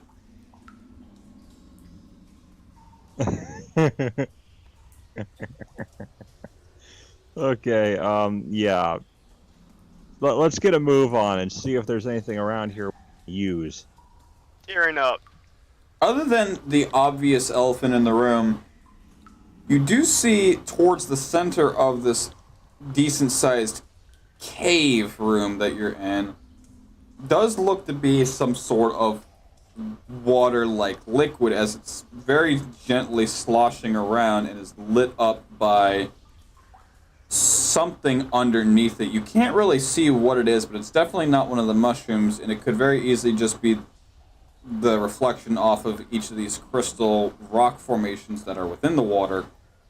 And there are a few spots where you see almost like the formation of sakura branches of a sakura tree just sprouting from the ground in a vine-like formation. Hey guys, how good is your swimming? Greg walks over to the pool and puts one of his mending swords in it. Well, I was gonna Nothing fancy happens. say, I was gonna ask one of you guys for a coin so I could just flick it in and see what happens. We have the mending swords. What in doubt? Stick it with the mending sword. Oh no! I'm gonna use my holy amulet and dunk it in the pool to see what happens. Once again, nothing fancy really happens. Greg pisses into the pool.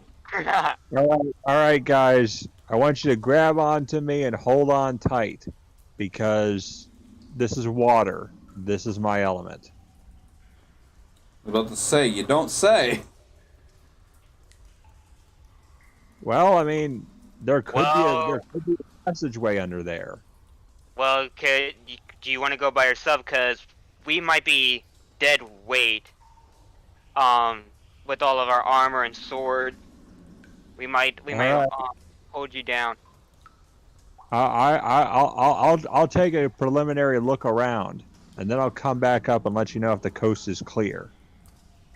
Well, like maybe we should rest. It's been a long while. Well, I mean, you were just healed back up to normal. Yeah, but does that do the effects of a long rest though? It does not. So I still don't have all my whatever die, and I still can't use Axe and Surge. Well, I'm gonna go and take a good look in the water and see if it's safe. I take a swig of my potion, go fish mode, and jump in. All right. So you go sicko mode into the water, and Greg's this thing going to lean down. Go ahead. Greg's going to lay down against one of the stalactites and start to sleep. Okay. Go look. You take first watch. If anything goes wrong, let me know. Okay. So as you go sicko mode and go into the water, this water goes down for a decent while. Like, you go down and down and down for every good bit of maybe 100 to 200 feet before you go and you see any massive, like, you're under an ocean type view of an underwater look of what's beneath this cave system that you've been in for the past, in terms of mortal realm time, 12 hours. As this water place that you're in as of current is extremely large. And you can make out certain hole patches the size of a decent meteor crater that seem to be going into, you could venture to guess, maybe rivers or waterfalls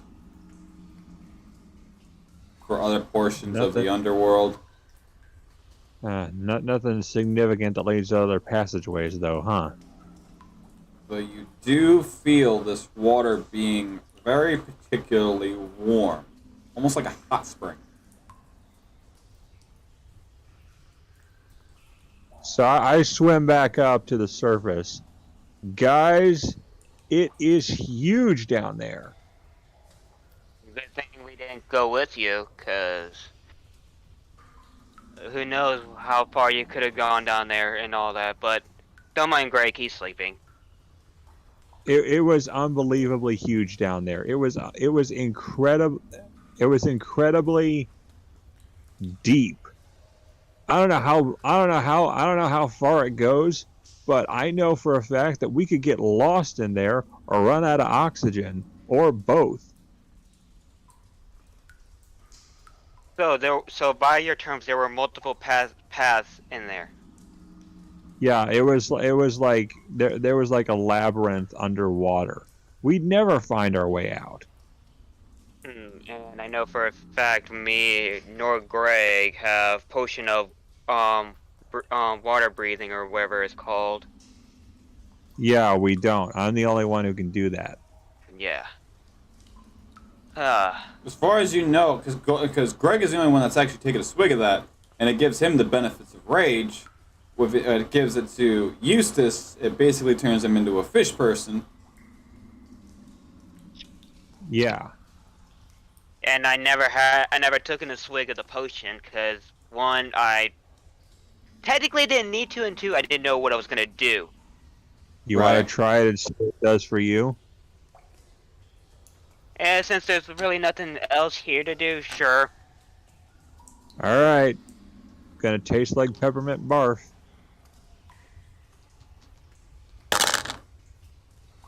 It's a 1, a 19, and a 3. Okay.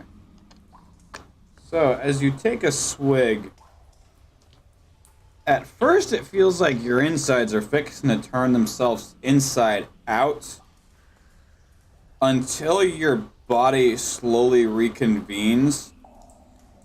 You feel normal, but you feel different. Like something's changed, but physically and mentally you feel fine, but you know something's changed because just the way your stomach is fixing to turn itself inside out.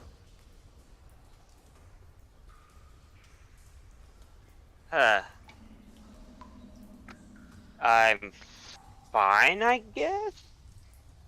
I still look like a dragonborn. I just think back to Shrek. I don't feel any different. Do I look any different? You still look like an ass to me. So I guess your potion didn't do anything for dragonborns. I suppose not. I basically take a flask. I take an empty flask and scoop up some of the water inside of it, and then save it. Put it in my pack. Go back. You can continue. So I basically, I decide I can use this for something else. You never know when you might need a flask of water. Yeah. Now go back to the Shrek thing. Just go like just rips one. Okay. Okay. So. While asleep, Greg somehow manages to flick a rocket goal arc for that. It's like, you can't just do that. You can't just step on a duck and expect people to be okay with it.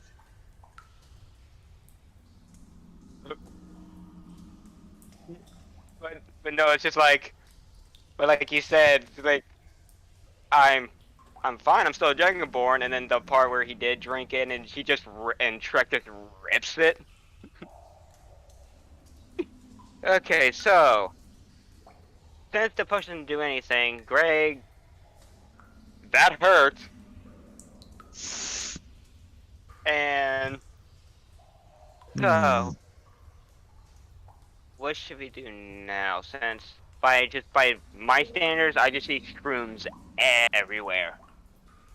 Well, we should probably test we should probably test these shrooms to see what they're capable of without actually.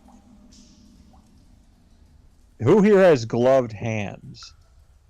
Greg has semi-gloved hands. His fingertips are slightly exposed. However, Greg also has the ability to remove multiple poisons. Hey, Greg, you want to get up for a second to test if these things are poisonous? Why don't we? If we see Greg going to La La Land, then we know that something there. Yes. Have the guy who can heal. Have the guy who can heal whatever disease, or fucking neutralize poisons. Test them instead of having one of the two that can't. Because currently, I'm the only one of us that can heal. Well, With technically, lay on hand. technically, I am the dumbest. Well, technically, by far, with the two of us, since you're the healer, just by us, I am the. Well, no, Eustace is the dumbest. Eustace's character is the dumbest, but he's been played the smartest. You've been played the dumbest. Well, I shall continue that trend. I go to one of the shrooms. You should probably wake Greg up before this. Greg, I kick him. Next thing you know, you inhale it and then start speaking in complete nonsense speak. Have you even been far? You want to look more like? But no, He takes a deep whiff. Hi, Billy Mays. But no. Before I inhale or sniff the shrooms, I was like, it's just I look at Greg. Greg, X. Greg catches Golark's foot and smacks him into a mushroom. Like, oh no! Like then you inhale it, and all of a sudden, I'm sorry, guys. The underwear wrench cannot tighten the laughing lumbago. So you grab his leg and you straight chuck him into the mushroom. As you can hear his back crack a good bit as the mushroom kind of collapses around it, and you watch as like this purple pink dust just sprinkle on him. Do me a favor and make me a Constitution save. Me? Okay. Hold on. Give me a second. I'm moving my clothes into the dryer. So a Constitution saving throw. So that would be a +5 with my roll. Okay. That's a critical fail. Well, that's a 1 + 5, so I have 6. Next thing you know, completely loopy. Can you believe those guys? Their muffled plastic Fiestas are burning the eggplant shopping mart. Greg got an 18, including his modifiers. What were you rolling for? Con. Oh, you didn't have to. I was meaning Golark, because he's the one that got sprinkled on. And I got you said everyone. I got a critical fail, which is 1, but I have a Constitution saving throw of a +5. So that was 6. So as you breathe in this dust that's now sprinkled onto you, it makes you sneeze a good bit, almost like you're allergic to it. But it also gives you a sense of euphoria and drowsiness at the same time. I can see shit. Hey guys! The mushrooms are fine! I'm Batman!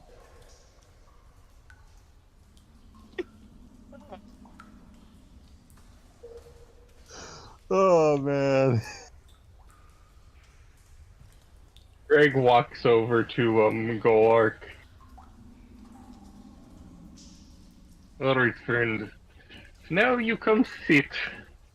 As you walk over Here. to him, the first thing you notice is Golark's eyes are enlarged to about the size of a quarter. Like his actual eyes or his pupil? His pupils. Golark just sniffed He's cocaine. high. He's high. He's worse than high. Greg walks over to Golark, grabs Golark, and sets him down by one of the stalactites.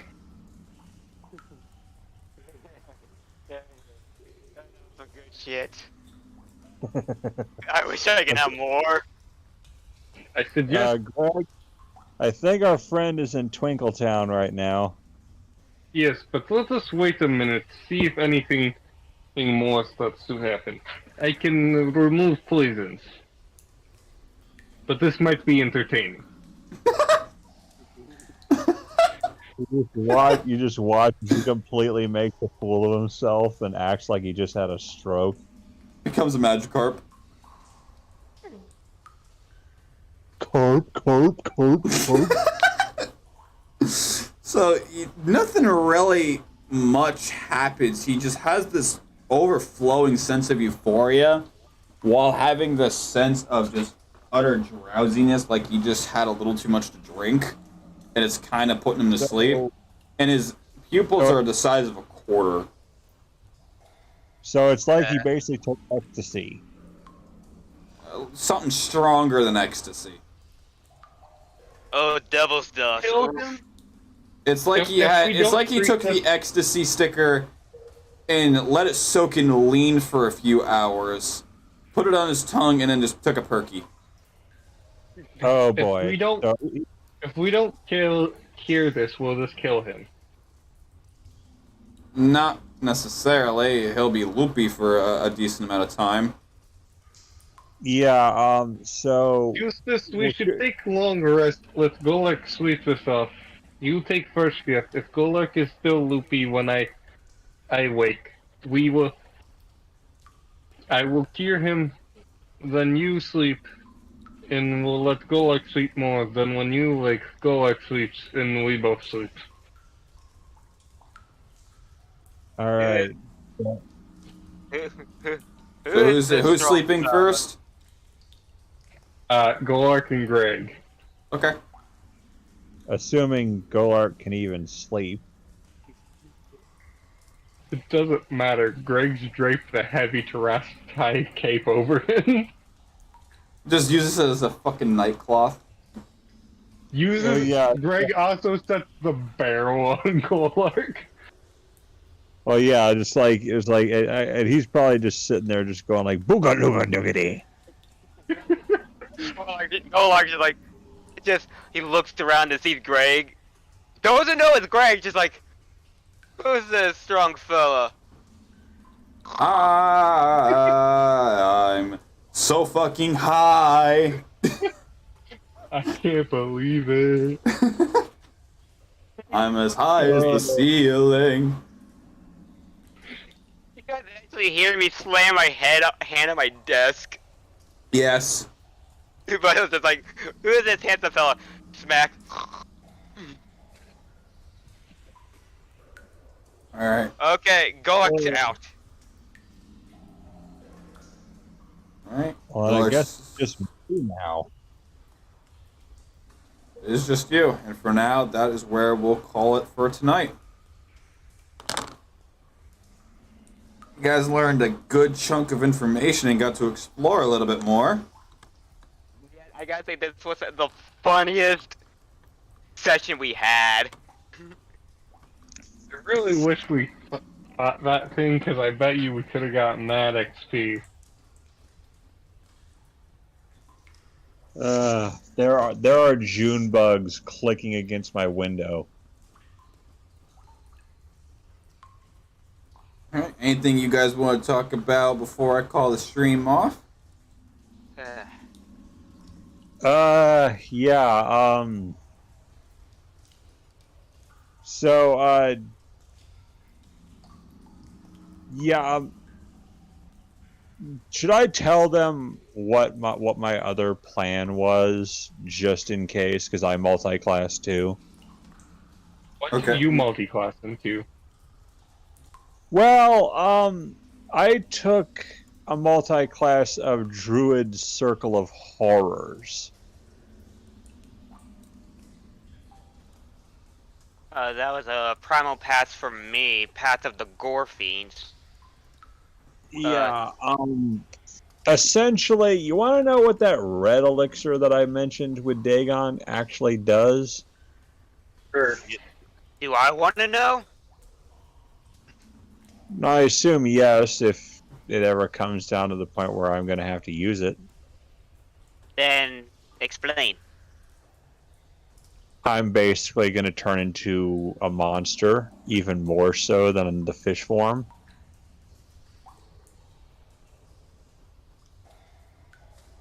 Well, he turned Mr. Hyde. Oh, it's going to be like it's going to be more than Mr. Hyde. It's going to be Mr. Snide. Would it be Hulk? Almost call it Hulk, but it's lesser Hulk and more bulk. Would you or still be on our side, or would we also now have to fight you? you wouldn't have to fight me. It's according to the thing, it says apparently this one is like when you basically at second level, the alien influence grants you a tainted gift. You gain the ability to use your wild shape to take on an aberration form. So one of them is the aquatic horror. You sprout gills and webbing. You can breathe underwater, gain a swimming speed equal to your walking speed. That's something I already do. But the aberration wild shape, it's got an armor class 13. 5 hit points is 5 times your druid level. Strength 16 plus 3. Dex 16 plus 3. Con 16 plus 3. Intelligence 10 0, wisdom 13 plus 1, charisma 6 minus 2, passive perception 11, understands languages known before wild shaping but can't speak, so I'm not going to be able to talk to you guys if I'm like that.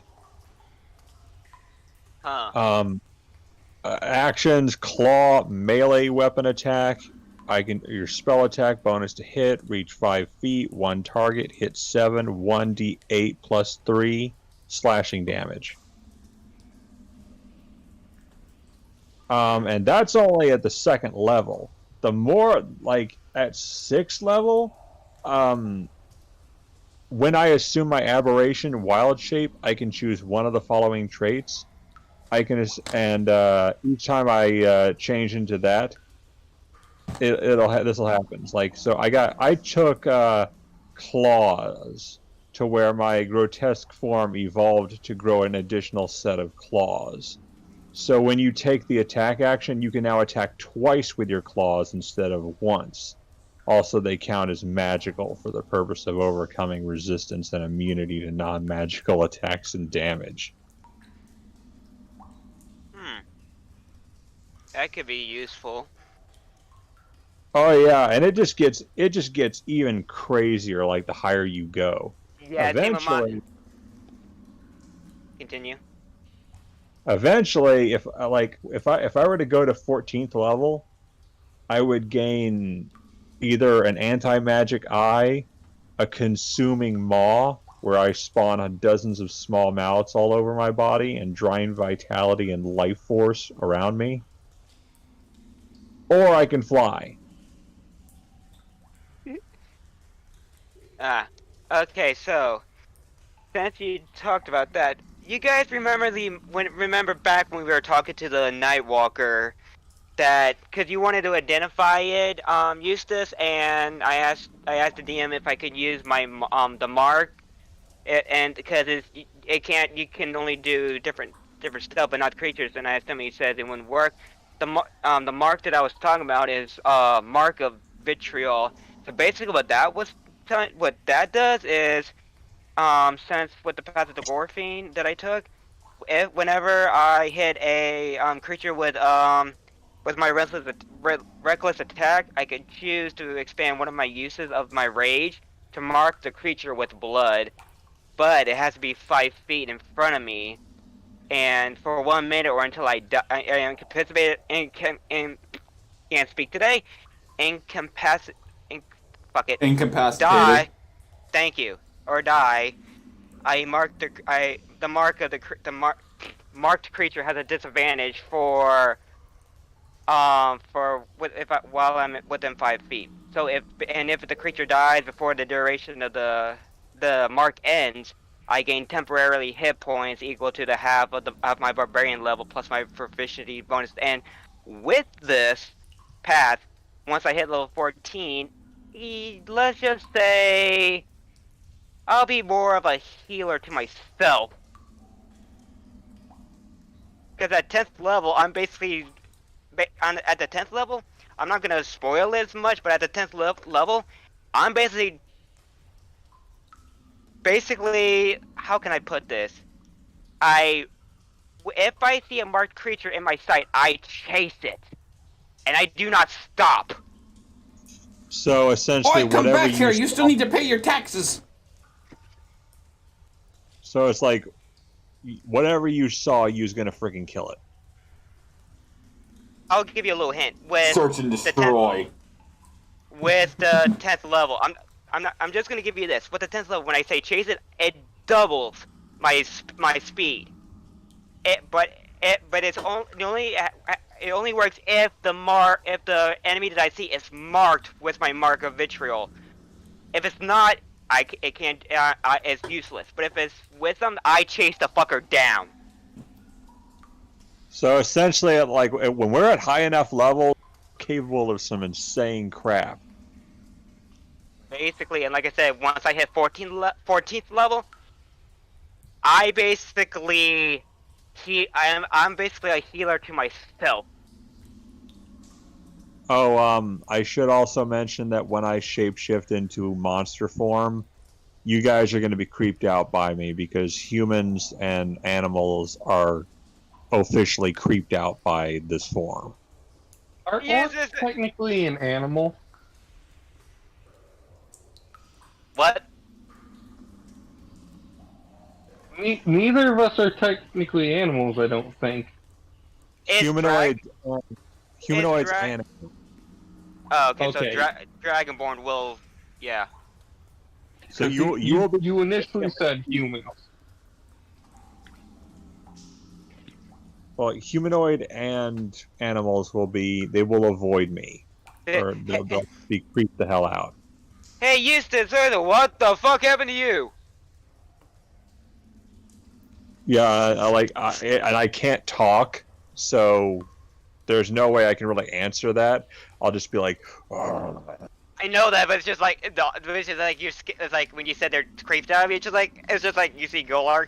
Hey, Eustace, what the fuck happened to you? They'll start speaking back to you in Simlish.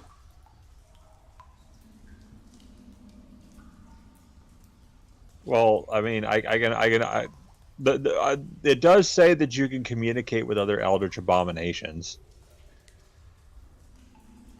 Greg might be an eldritch abomination if we're being real with the amount of bullshit he has.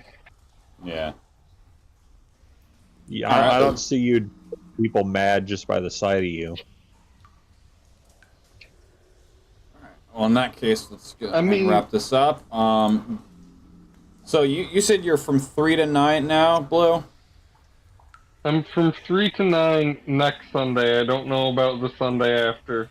Okay. I was going to say, because we could have that be more of a shorter session and just be more of an exploration or a lore session. That works for me, but I'll be home around 9:30 because I live like 10 minutes from the store and being that you're asleep technically right now, trying to gain the benefits of a long rest, we could have Eustace kickstart us. All right. Alrighty. I don't know if there's anything in this room to really explore because there doesn't look to be anything. that you've seen of. You haven't really done any major exploring yet. You fucking see invisible.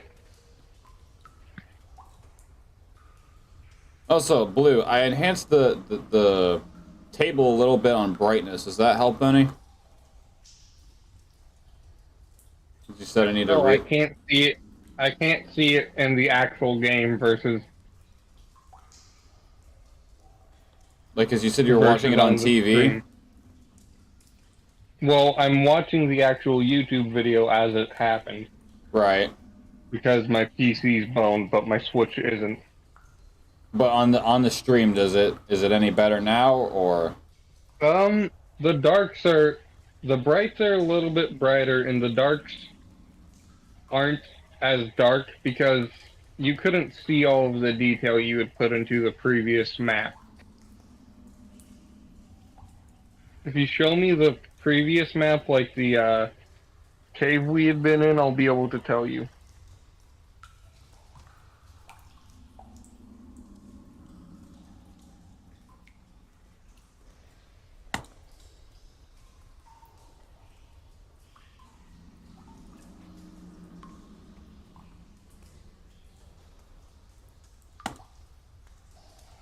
Oh, come on.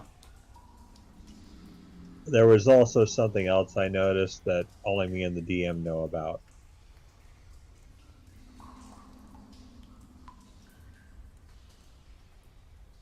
I won't spoil nothing. How's that? Well, remember I messaged you privately about that? Oh, I'm well aware, and I did that on purpose.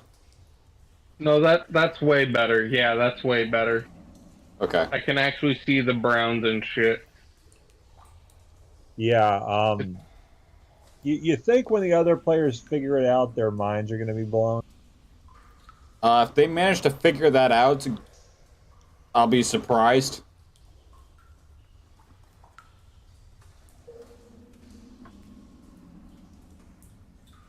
Alright. Well, in that case, I'll see you guys next week. Alright. See you guys later. Alright. Peace.